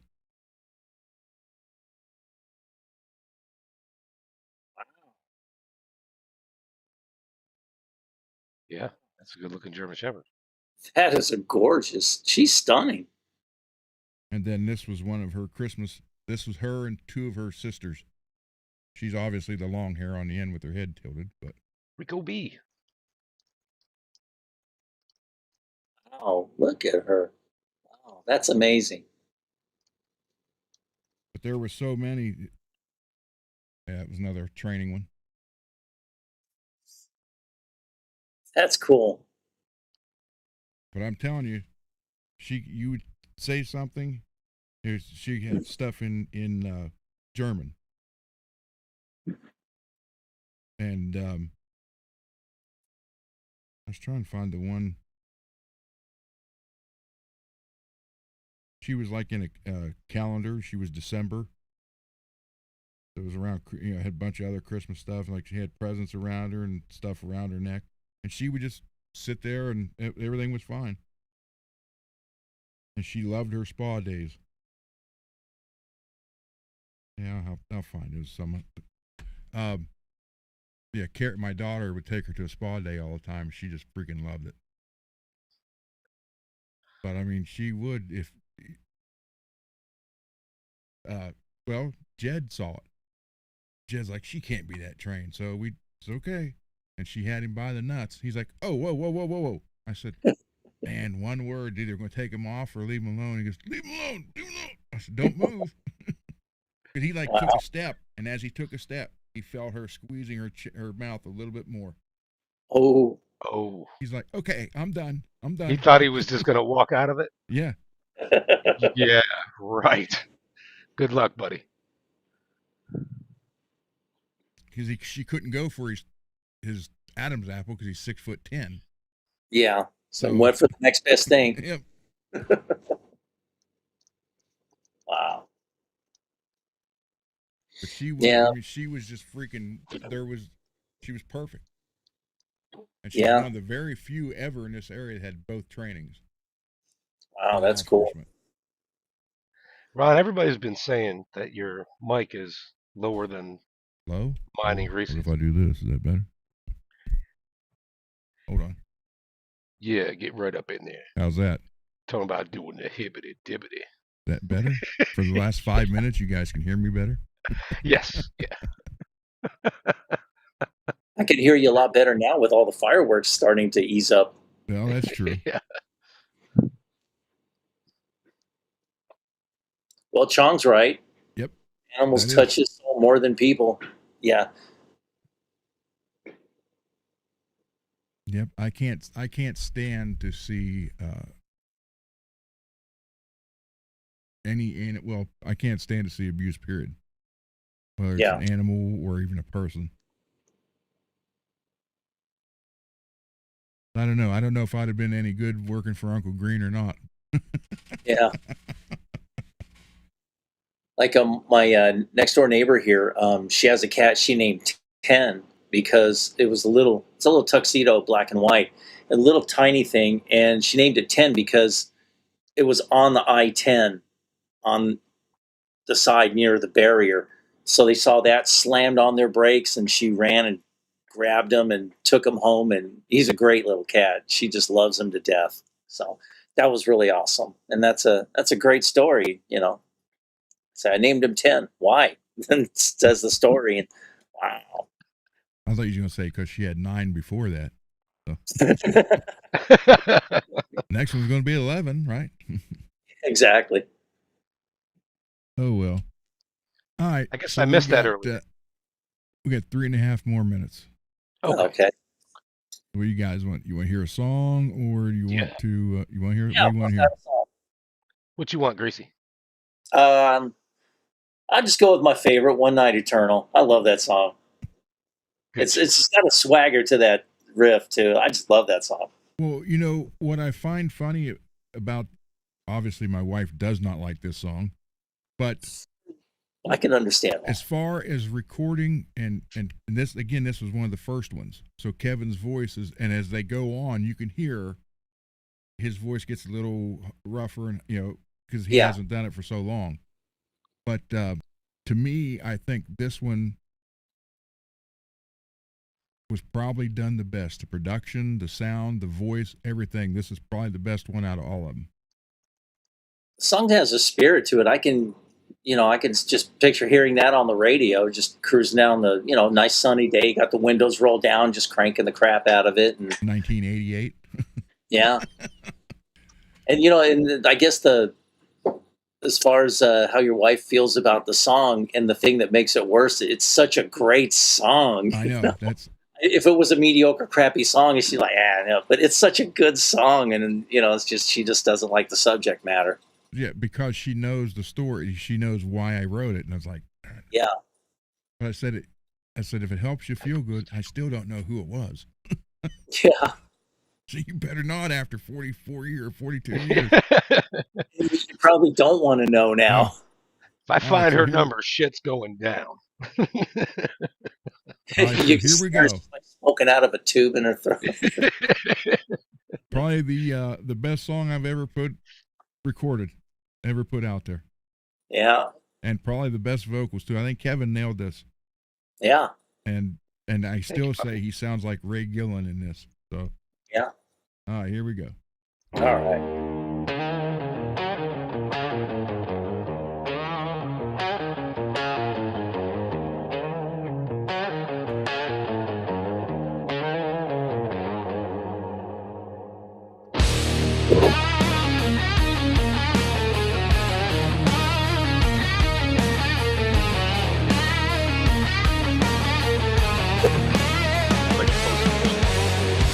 Midnight whispers on tangled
And to think that you know, I actually started writing that 42 years ago. But see, You have any more songs in the pipeline? I mean, Yes. oh, okay. Alex, you're coming in. We're leaving. Yeah, he was saying that. He was like, man, got you guys on the ass end. Yeah, I know. Yeah, actually, I do, Greasy. I have a couple. 4 more. Oh, okay, cool. 4 more. Now, you know, 2 of them have been sent to Mark. Yeah. But you know, he said fall, winter before I get anything back. So who knows? I mean, he might have a slow spot or whatever and just do one together, but I don't know. Yeah. But he's not going to be doing this much longer, he said. So Oh. I sent him I sent him 2. I sent him one on the Wolfman Mm-hmm. and Jekyll and Hyde. Oh, So- okay. But I do have 2 more to do to finish up. I'm waiting on Dave to come back. Dave's And, not here. We are going to Dave's not here, man. we are going to redo. So you'll have this one original, you know, the 190 turn, but we're going to redo it. Everything's going to stay the same except for the bass. Dave's going to do the bass Oh, nice. instead of my bass, because he's like, dude, why didn't you do? So I'm not a bass player. Yeah. So we're just going to redo the bass for it. Everything else is staying the same. So you'll Well, have a little bit more, you know, a little more fill. He's like, you could have done a fill here. Yeah. I said, yeah, I could have, but I didn't. I was doon, you know, just trying to get through it. Well, if you ever collaborate with anybody else, like say, you know, I don't want to volunteer anybody, but Alex. Yeah. Well, he just Well, got the bass. Here, don't get me wrong. I've been a bass player as heart even since I've been a guitar player. So because I played bass since I was a freshman in high school. Stuff like bass is always still my thing. Like I always, even when I played guitar, it's like I'd always been a rhythm guy and stuff. So Yeah. if you're a rhythm guy, Good honestly, idea. kind of scoot over to bass and stuff. And then ever since I played bass, it's like, oh man, I miss this thing. So, but I've been playing with Garguts a little bit and stuff this last day or two. So, That's Good awesome. night, Lewis. and it's a thing that he's told me because Garguts is a noodler. Love Garguts, but he's a noodler. Mm. So it's like when you're like it's as me right now. Oh, thank you. Stuff. Trying to like do more of like a like touring musician, like you learn like other people's parts, kind of thing. Yeah. You know, like Garguts is like he's like, oh man, you could add like a 5th, 7th diminished chord here. And I'm like, well, that's not what the music calls for, my friend. Also, I was just given randomly chicken and garlic bread. There you go. That always goes good with bass. And it's Yeah. red. You'll never know it's. Yeah. I'll take that. It's just hot as shit. It's actually super hot, so I was like, ooh.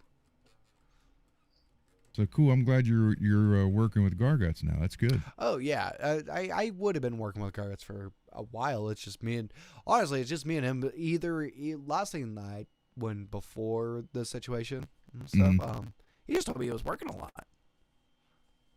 So it's like there's been for many years that I've been trying to get him to do some stuff, but he always tells me he's working stuff. And now that he's not, I'm like, all right, let's do something. And now he wants me to do some stuff too. So There and you he go. showed me some of the stuff he just did, like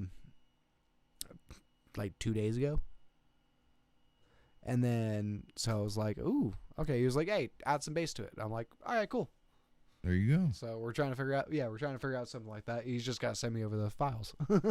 Now it occurs to me that he might have had some medical things going on too, and you know, not everybody Yeah, will tell you that, and it's going to Yeah, be he just summarized probably into didn't. yeah, I've been working. Yeah, he most likely didn't. He was more of like just like, hey, let's just rock and roll and stuff. Like most of the time when we were hanging out was mostly like when we came up to NAM and then we'd be like Discord friends. Garguts considers Alex like his little brother. Yeah. Mm. So Yeah, I've known him since 2019, so 7 years now. Oh wow, that's cool. So Everybody's like got a little me brother. and him, Greasy yeah, me and considers him Garguts his met little brother. through Yeah. if you Yeah. guys now know, his name is Xander Raymond Charles. Yep. But Stay Metal Ray. Yeah. Yep. We met through one of Stay Metal Ray did one live stream way back in the day. Stuff just him hanging out, just like how we are, just like he was just hanging out, just playing some guitar, stuff, just hanging out. And he was just like, oh yeah, some guys just hang out and just get together and do some things and stuff. And me and Gargus ended up doing some things, and we've been friends since then. And we got, if you go to my channel and stuff, we've hung out with Stay Metal Ray again and did an interview with him afterwards too. Oh, very cool. Yeah, Like, that guy's had one it hell was of a like 2 journey. years later. Yeah, it was like right before he got into everything he is in right now with Elijah and all the big like touring stuff he's doing right now. It was right before that, but it was like right before his YouTube also like popped off. And I was like, I got an interview with him it's just like the boys hanging out, just like us. Oh yeah. No, he's an impressive young man. I really like him. So he was like his little brother, I guess, to Garguts. Shit, I'm so old, he could be like a great grandson. I mean, I'm 28, so.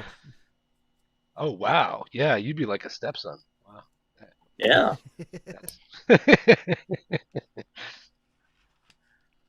yeah, Alex is the young buck. Yep. Well, I'll be David's little brother. I'm the young buck with the Right old on. soul. I could always use one of those, Will. All right, guys. So I will. Tomorrow's Sunday, so no show. So we do Monday, Tuesday, nothing Wednesday, then Thursday, Friday, Saturday again. So Monday, I'll have figured out which one we could put together, then we'll go from that. And then you guys tell me what you want done to it. Let's do it that way. But I'm still thinking that black one, though. I'm still thinking about the black blood, the black with the red blood. Yeah. I don't know. We'll figure That would be something out. cool. Because that's a cool way to not have to strip the guitar down and repaint the whole guitar. You just take the flaws and make them work. So How about whip it from a cup? yeah, I've done that, and I've done it with the brush. But, Right. But like on Garguts is where the chunks were. You had to actually have it. Yeah, there, yeah, start you had pouring to it pour out. it. So. Right. This one could probably be more sporadic and more of a. Yeah, because I think there's only one real chunk. There's a couple chips, but that's nothing. That's just take the red paint marker and shove it in there and let it start running down a little bit. Then just blow on it to get it to spread out some. And that's it. Yeah. Then you can do the splatter stuff. So yeah. Yeah. Now I gotta paint your guitar, that Jackson body I'm working on. I gotta do the final clear coat either tomorrow or Monday. We'll see what the weather does, but should have that on there pretty soon. And then it's I'm using the Oxford paint for the very last coat, so I think that'll cure pretty quickly. It will. We'll get it it will. shined 24 hours. I'll probably wait a couple days to play it safe, because I'm also not used to working with it. But I want to make sure that I don't have to apply more. Like this will be the last coat, hopefully. But yeah, should be done pretty soon. Cool. Pretty soon. And I got to do the neck for it because I can just leave it, the black with the Jackson, or. Now, incidentally, and sometimes Probably. word travels fast. So I don't mean any disrespect towards anyone. It's just a thought that I had. Okay.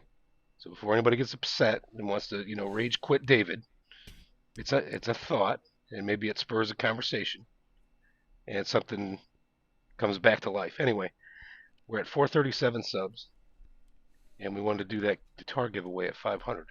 Yeah, David was in, or Billy was in here earlier and said he's going to. Okay, you should talk to him. Okay, yeah. okay. I was going to say maybe we have to use that Jackson, and I think I might have it ready in time, but no. Okay. No, he came in a little bit still having some issues, but he said because he's still going to do it. So You too, Chomp. No, that's very cool. Okay, very nice. Very nice. Okay. I figured he'd still want to. Just a matter of, if Catching anybody him had at the talked right to him, time. let him know, this is where we're at status-wise. Okay. yeah, he was here. Anyway. He was here right. Well, it wasn't right in the beginning. Probably about 20 minutes into it or so. Yeah.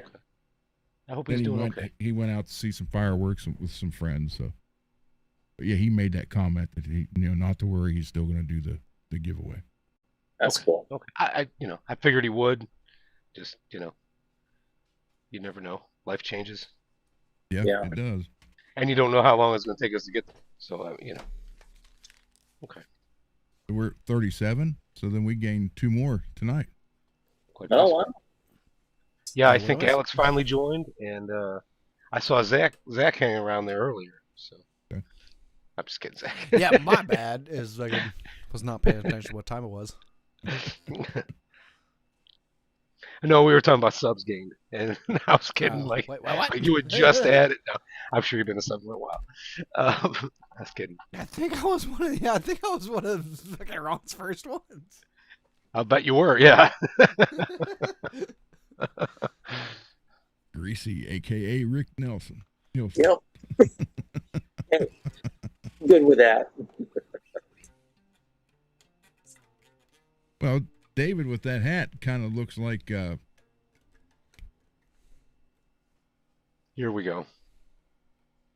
Go ahead. Say it. Say it. Trying to think his name. Jason. I disagree. Jason Statham. Yeah. Yes. I'm thinking a little Alan Tudyk. Yeah. That's what I was Alright. thinking. Yeah. Yeah. Especially on camera. Yeah. Not so much from the side view, but yeah. Yeah. Yeah. Yeah.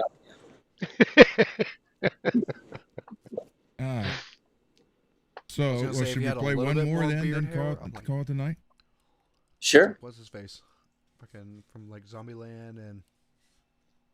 It's like David this time. Yeah, which one? Oh Dave? yeah, the tall guy with the hat. Yeah. In Zombieland. Yeah. Yeah, it's the older guy. He was on Cheers too. Mm-hmm. Yeah, he's on a bunch of. Oh, shit. Woody Harrelson. Yeah, that's right. Yeah, Woody. He was Yeah, Woody Westworld. Harrelson. Yeah. Yeah, that's right. Yeah, I'm like, yeah, give me a Woody Harrelson. I'll yeah. take that one. Yeah. Yeah, give me like shaving Woody Harrelson. I'll do a AKA Woody from now on. Sure. Yeah. Pick one, David.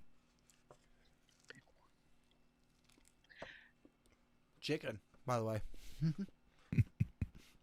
about That's the what it was. Dracula? Dracula. All right. The old Dracula. Is it still on here? Yes. All right. I don't even know if you heard this one, Alex. All right. Blood Crown of Dracula. As soon as it's over, we'll go into the Mr. Mike intro, outro, and then we'll see all you fabulous, fine people come Monday. Monday.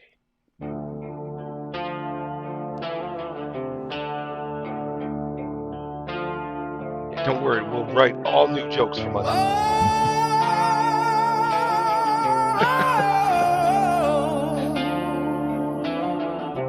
In the shadows of Carpathian sky,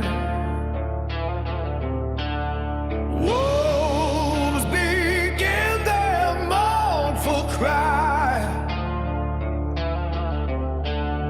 Castles stone soaked in blood rain, the king of death shall rise again.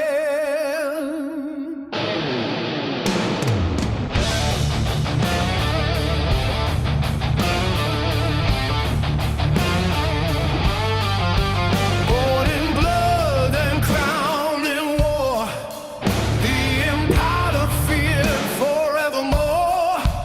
Eyes like fire, soul like night, feeding where there is no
night, everybody.